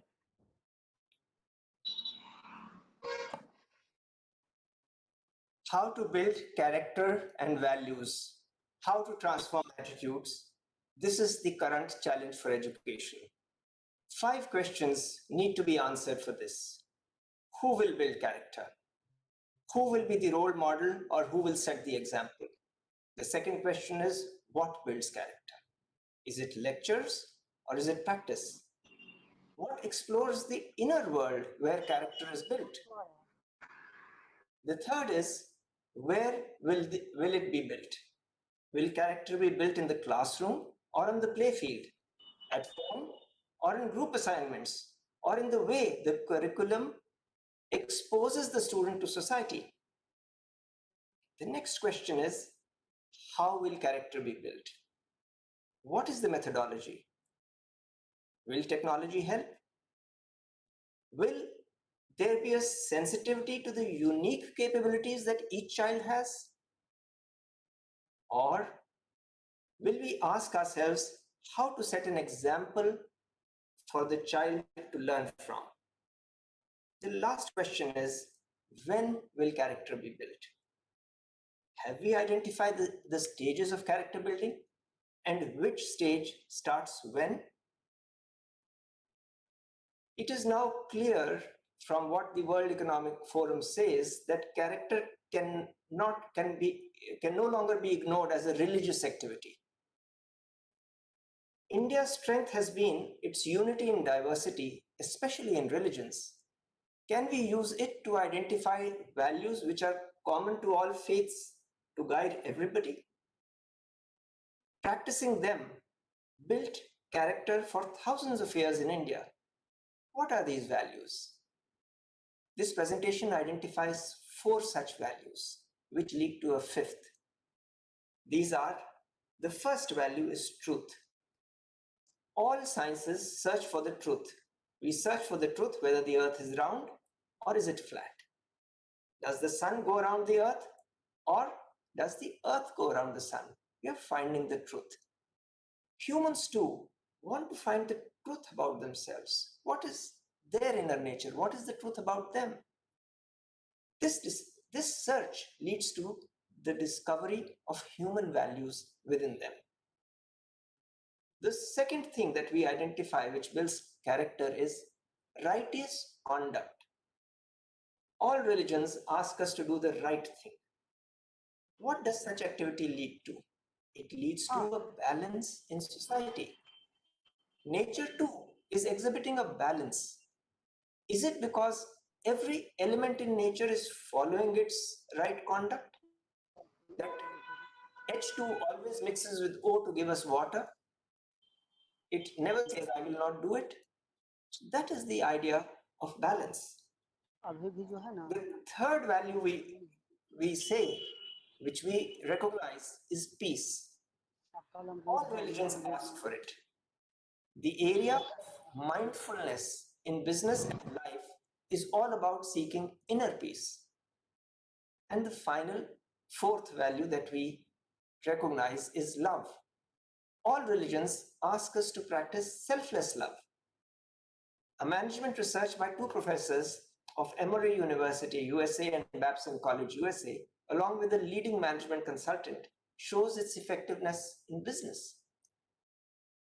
These 4 practices lead to the 5th character building value, which is non-violence. Can a conviction to use and apply these at work and life emerge from a study of subjects, from a curriculum design? A research has been done on this. The idea is to use current faith practiced at home as a basis of applying its value in life. This is the way to build character and transform attitudes. Indian tradition has a history of practices that support such ideas. Can we use these? Education should guide society to meet social challenges. What are the 4 main social challenges today? The first is the obvious COVID-19 challenge. The second is the fear of recession due to decrease in demand. The third is a threat from technology to employment. The fourth is mental health. Enough has been discussed on COVID and recession, so we will look into the other 2 challenges and see what they mean to us. What is the challenge from technology? Will the application of science make humans unfit to work? Disruptive technology, artificial intelligence, and Internet of Things are threatening jobs today. Elon Musk has predicted that shortly in the future, all of us will be unemployed. Therefore, he is recommending a universal basic income for everybody. But will this be good for human beings? The UK Health Foundation finds that not only a job, but a good job is necessary for human health. Is there an alternate vision to this? The chairman of Tata Group, who was earlier heading Tata Consultancy Services, has written a book, Digital Nation. He gives ways to produce employment using technology in India. This is a totally different attitude. How to teach different attitudes to students? Education should give a balanced mind to guide choices. How to promote use of technology to enable this? Students may not know the subject that the teacher teaches, but they know that Google has the answers. If the teachers ask this question from themselves, can I give a better way to give the same answer? Then students will trust the teacher. for only the teacher can judge the quality of the answer that the student is getting on Google. So who will guide students on what other questions they are asking Google? They can just pick up and ask Google anything. So what to search for in life and work? How to search? Where to search? When to search what? At what age should the child search for what kind of knowledge? Movies are rated PG-13 and A. Children are being exposed to all content which would otherwise be in such movies. Who will guide them? What is the education that will make the child say, this is not what I have to search for? Who has the right answers to the right questions? Let us get back to the purpose of education. The purpose of education is to produce tomorrow's citizens who can fill the future with hope. They should have innovative mindsets, they should be joyful, they should be blissful, they should add value to society by adding value to themselves. Ancient wisdom said that all this is possible by achieving the goal of education, which is to build character. So let us go to the next challenge. The second challenge is the epidemic, which is maybe as large, if not bigger than COVID-19 and a recession. At a workshop at the National Academies of Sciences, Engineering, Medicine, there was a keynote address by Professor Neil Halfon. He is the director at UCLA, the University of California, and is a professor at its School of Medicine. He said that mental, behavioral, and development problems are at epidemic levels among children in USA. Nearly 3/4 of the cumulative prevalence of mental health problems have their onset before the age of 25. Professor Twang of San Diego State University in February 2020 in the Physicians Weekly wrote that the epidemic is all too real. In fact, mental health issues among teens and young students, young adults, is nothing short of staggering. She says, from 2009 to 2017, major depression among 20 to 21-year-olds has more than doubled. When physical and mental health on one side and individual and society's wealth on the other side is threatened, who should society turn to? Only education can help us. But the question is, what type of education? It is clear that a cold-blooded approach to maximizing self-interest at the cost of society harms everybody. This 2008 recession has proved. The OECD now realizes that the solution is not in a single-minded pursuit of prosperity. Instead, it seeks to focus on well-being as a goal for 2030. Now, to achieve the goal, if you want to achieve the goal, we need to identify the problem. So, what was the cause of the problem? The OECD acted after 2008 recession. What caused the recession? Was it an interpretation of Adam Smith's Wealth of Nations? But he wrote the theory of moral sentiment 17 years earlier than he wrote Wealth of Nations. Did profit maximization as a single-minded pursuit lead to ignoring impact of such behavior on society and environment? The 2008 recession ideas brought the world to its knees. But let's go back to the Renaissance. From the 14th to 17th century, there was a deep interest in ancient wisdom, and universities were set up to explore the basis of ancient wisdom. What did it do? It led to great creativity in European art and architecture. This was followed by a period of great discoveries and inventions. Were they due to an understanding based on ancient wisdom? If so, what has changed academics thereafter? Of course, the problem started a little early, but did it increase in the 1850s? was the idea of scientific materialism of 1850s responsible for developing an academic approach that ignored the importance and centrality of human warm-heartedness and well-being? Scientific materialism believed that human beings, like all other subjects, are material entities, that the human mind does not exist as an entity distinct from the human body. They believed that thought originated in the study of medicine to study the human body as an organic phenomena without reference to a life force. Buchner was a German doctor who is one of the fathers of this concept. This was the beginning of making academic concept what we can call scalar, without adding what we can call as vector of values, giving a direction to what we are teaching using the human mind. How was the human mind understood as just matter?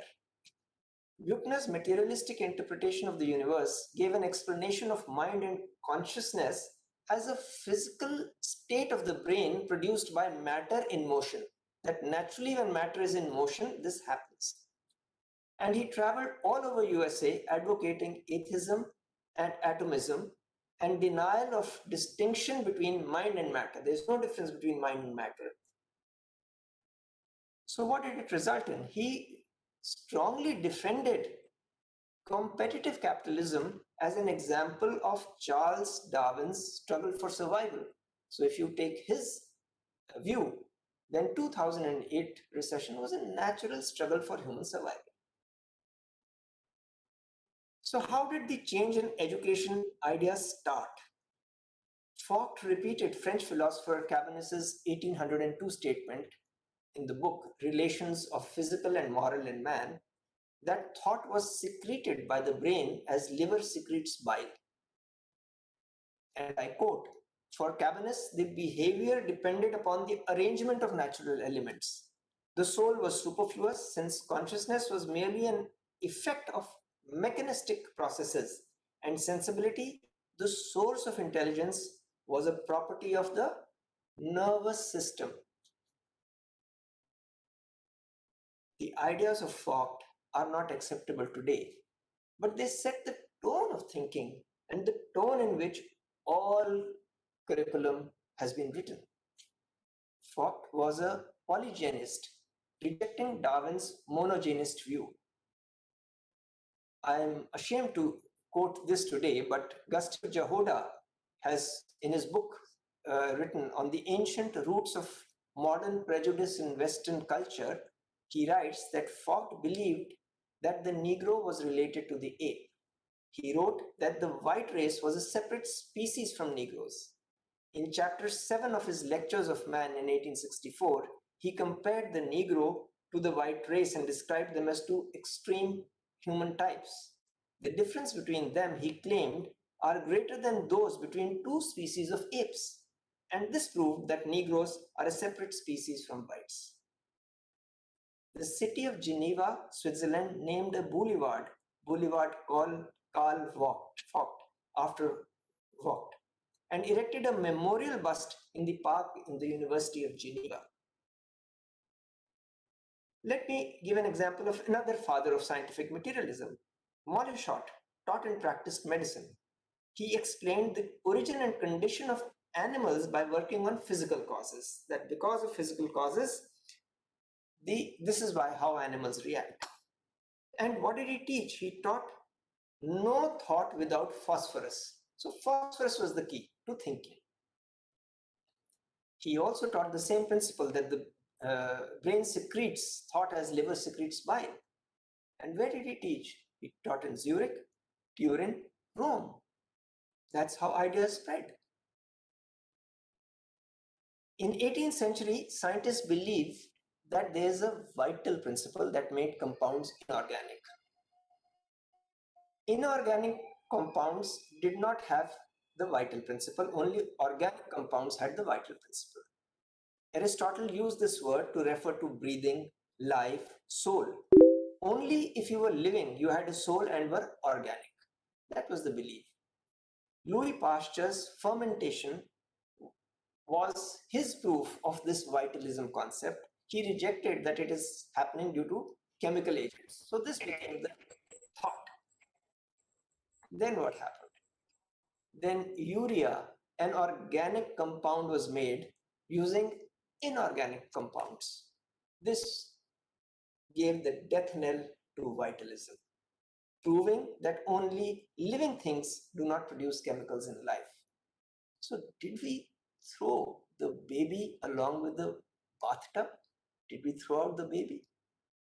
So we gave up the whole concept of the mind as being different from matter just by the development of urea. How did it impact scientific thought thereafter? This becomes the question. Can we question scientific materialism today? That is the more relevant question to ask. Science now agrees that quantum physics describes the ultimate reality of the universe. Quantum physics discovers a strange role of the observer. Can an inert human body be that observer? If an inert human body, which is not alive, becomes the observer, it will not take any observations. Thus, the role of the mind as an observer, independent of the body, becomes clear in the ultimate reality of physics. Does this not controvert the belief of scientific materialism? Can we now revisit all science, all mathematics, all economics from this quantum view of wisdom? Can scientific materialism, after development of neuroscience and quantum physics, be considered so very scientific? Even modern medicine today, medicine is where scientific materialism emerged from. Even modern medicine today knows the link between the mind and physical ailments. Even the stomach ulcers are linked to the mind. But the clock has traveled too far in global curriculum. All the curriculum has been written in a neutral way, mind neutral, value neutral way. Can ancient Indian wisdom revert global curriculum back to its glory of Nalanda or even earlier? Let us look at the curriculum components. There are 4 components of the curriculum. These are curriculum aims, goals, objectives. The second is content or subject matter. The third is curriculum experience. The fourth is curriculum evaluation. Should the goals and objectives of curriculum be vector in nature, that is driven towards ethics, or should they be scalar as they are today, that is value neutral? Now we come to curriculum experience. Should the curriculum experience lead to students experiencing their own true nature, which is to seek excellence filled with goodness, or is it to teach them mindless competitiveness? Is that the final experience that we are giving in education? Then can we evaluate education itself? We talk of curriculum evaluation. Let us evaluate education itself by using this experience criteria. What values do students have after they are educated? What are their resultant actions in society? Is society in a state of balance after the graduating students have joined society? These are the questions to ask.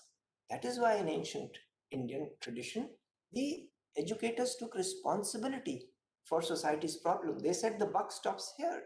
If there are so many problems in society, either we are not teaching the right thing, or if we are teaching the right thing, maybe we are not teaching it correctly. If we are teaching the right thing and teaching it correctly, maybe it is not being understood correctly.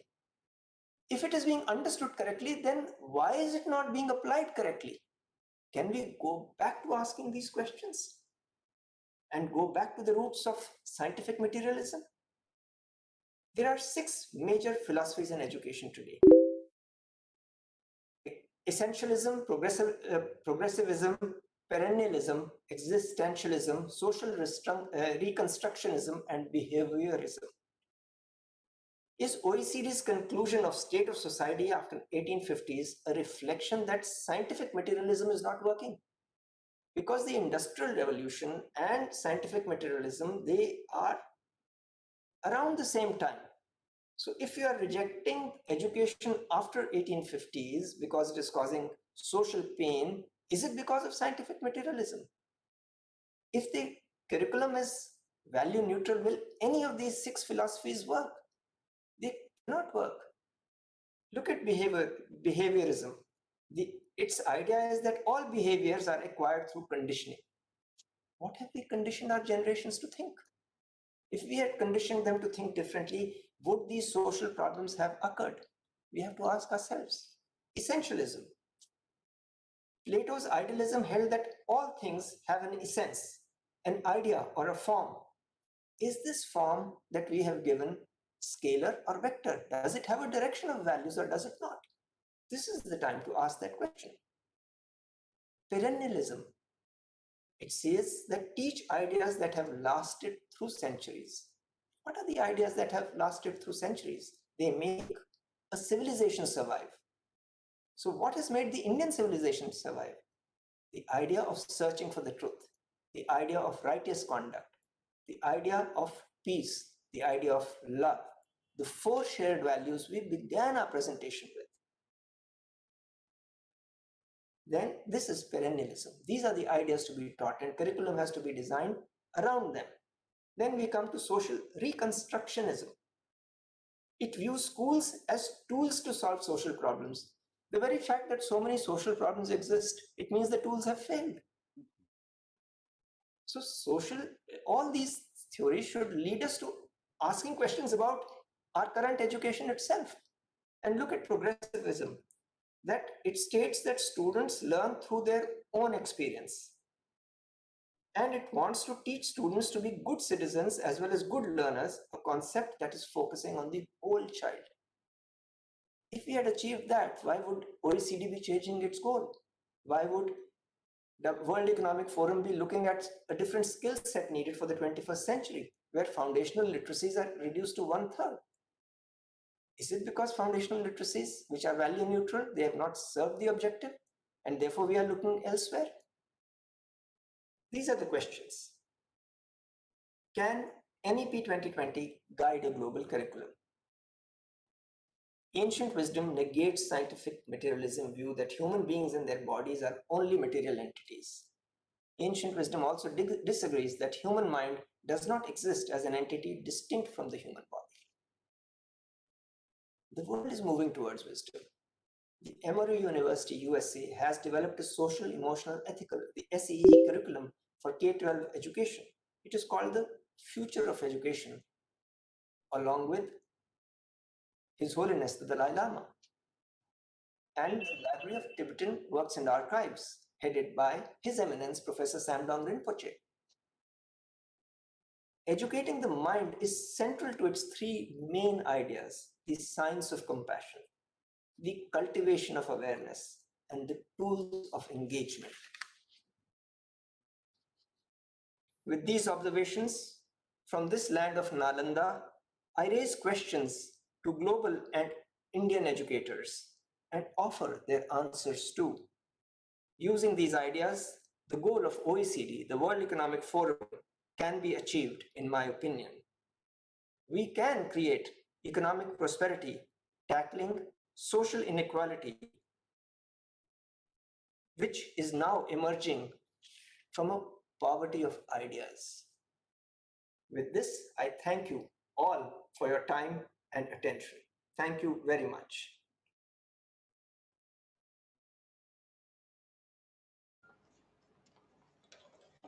Thank you, sir. And now I invite Colonel Nishit Kumar Rai, Registrar, Lalit Narayan Mithila University, Darbhanga, to deliver the vote of thanks.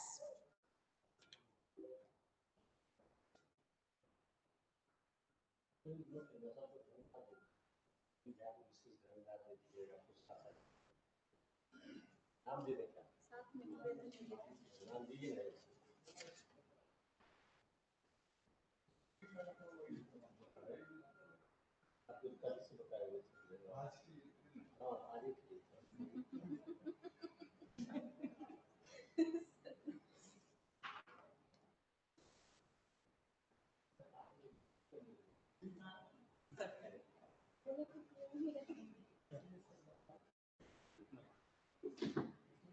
afternoon, all the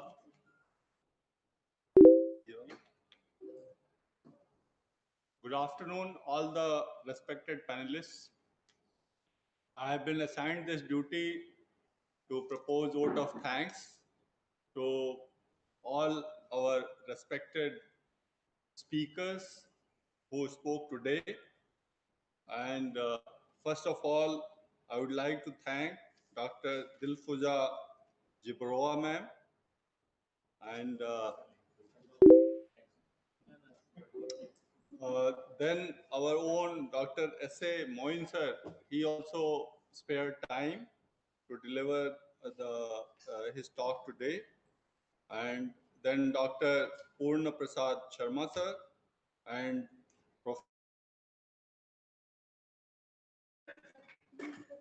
also Professor Rajni Ranjan Singh sir.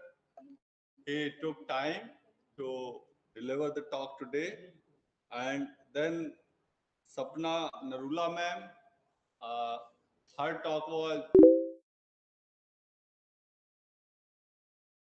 very often, and she covers all the important issues related to the particular talk. And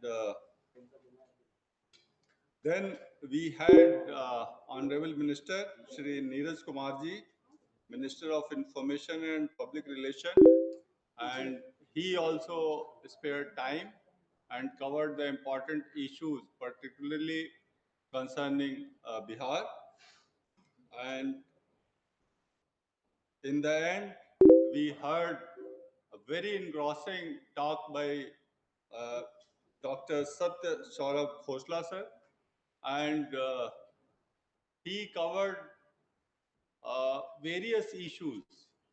And if we could, as a educationalist, if we could really understand and develop on few of his points which he delivered today, then we would be able to make reasonable change in society, which is the aim of education today. And I thank Professor Vinay Kumar Chaudhary sir and all the faculty members of Education Department of Education, Lalit Narayan Mithila University, for taking keen interest in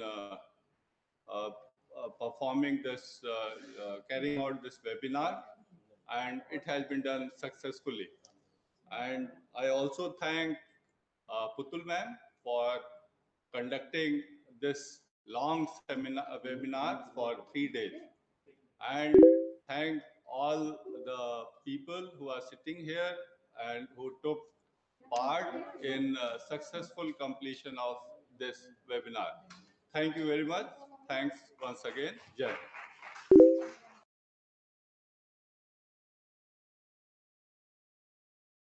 करूंगा उससे पहले मैं specially मैं अरविंद कुमार झा जी से मैं आग्रह करूंगा कि आप इसी तरह से हम लोगों के बीच में रहें और दूर दराज के यह क्षेत्र आपकी यह धरती है, आप इस धरती के पुत्र हैं और आप अपने पुत्र ऋण का जो आप निर्वहन करते हैं, इसी तरह से इस विश्वविद्यालय के लिए आपका प्रेम सदा बना रहे, यह मैं आपसे अपेक्षा करता हूं। और जितने हमारे स्पेशली सत्य सौरभ खोसला जैसे विद्वान हम लोग के बीच में आए, यह इस विश्वविद्यालय के लिए ही बहुत ही गौरव का क्षण है और मैं इस क्षण को मैं जिंदगी में कभी भी भूल पाऊंगा और ना मैं इसके लिए मैं इस ऋण से मैं ऋण हो सकता हूं। मैं आप लोगों को मैं आभार प्रकट करता हूं और आप लोगों से आग्रह करता हूं कि जनगण मन के लिए आप लोग खड़े हो जाएं। धन्यवाद। May I request everyone to stand for the national anthem.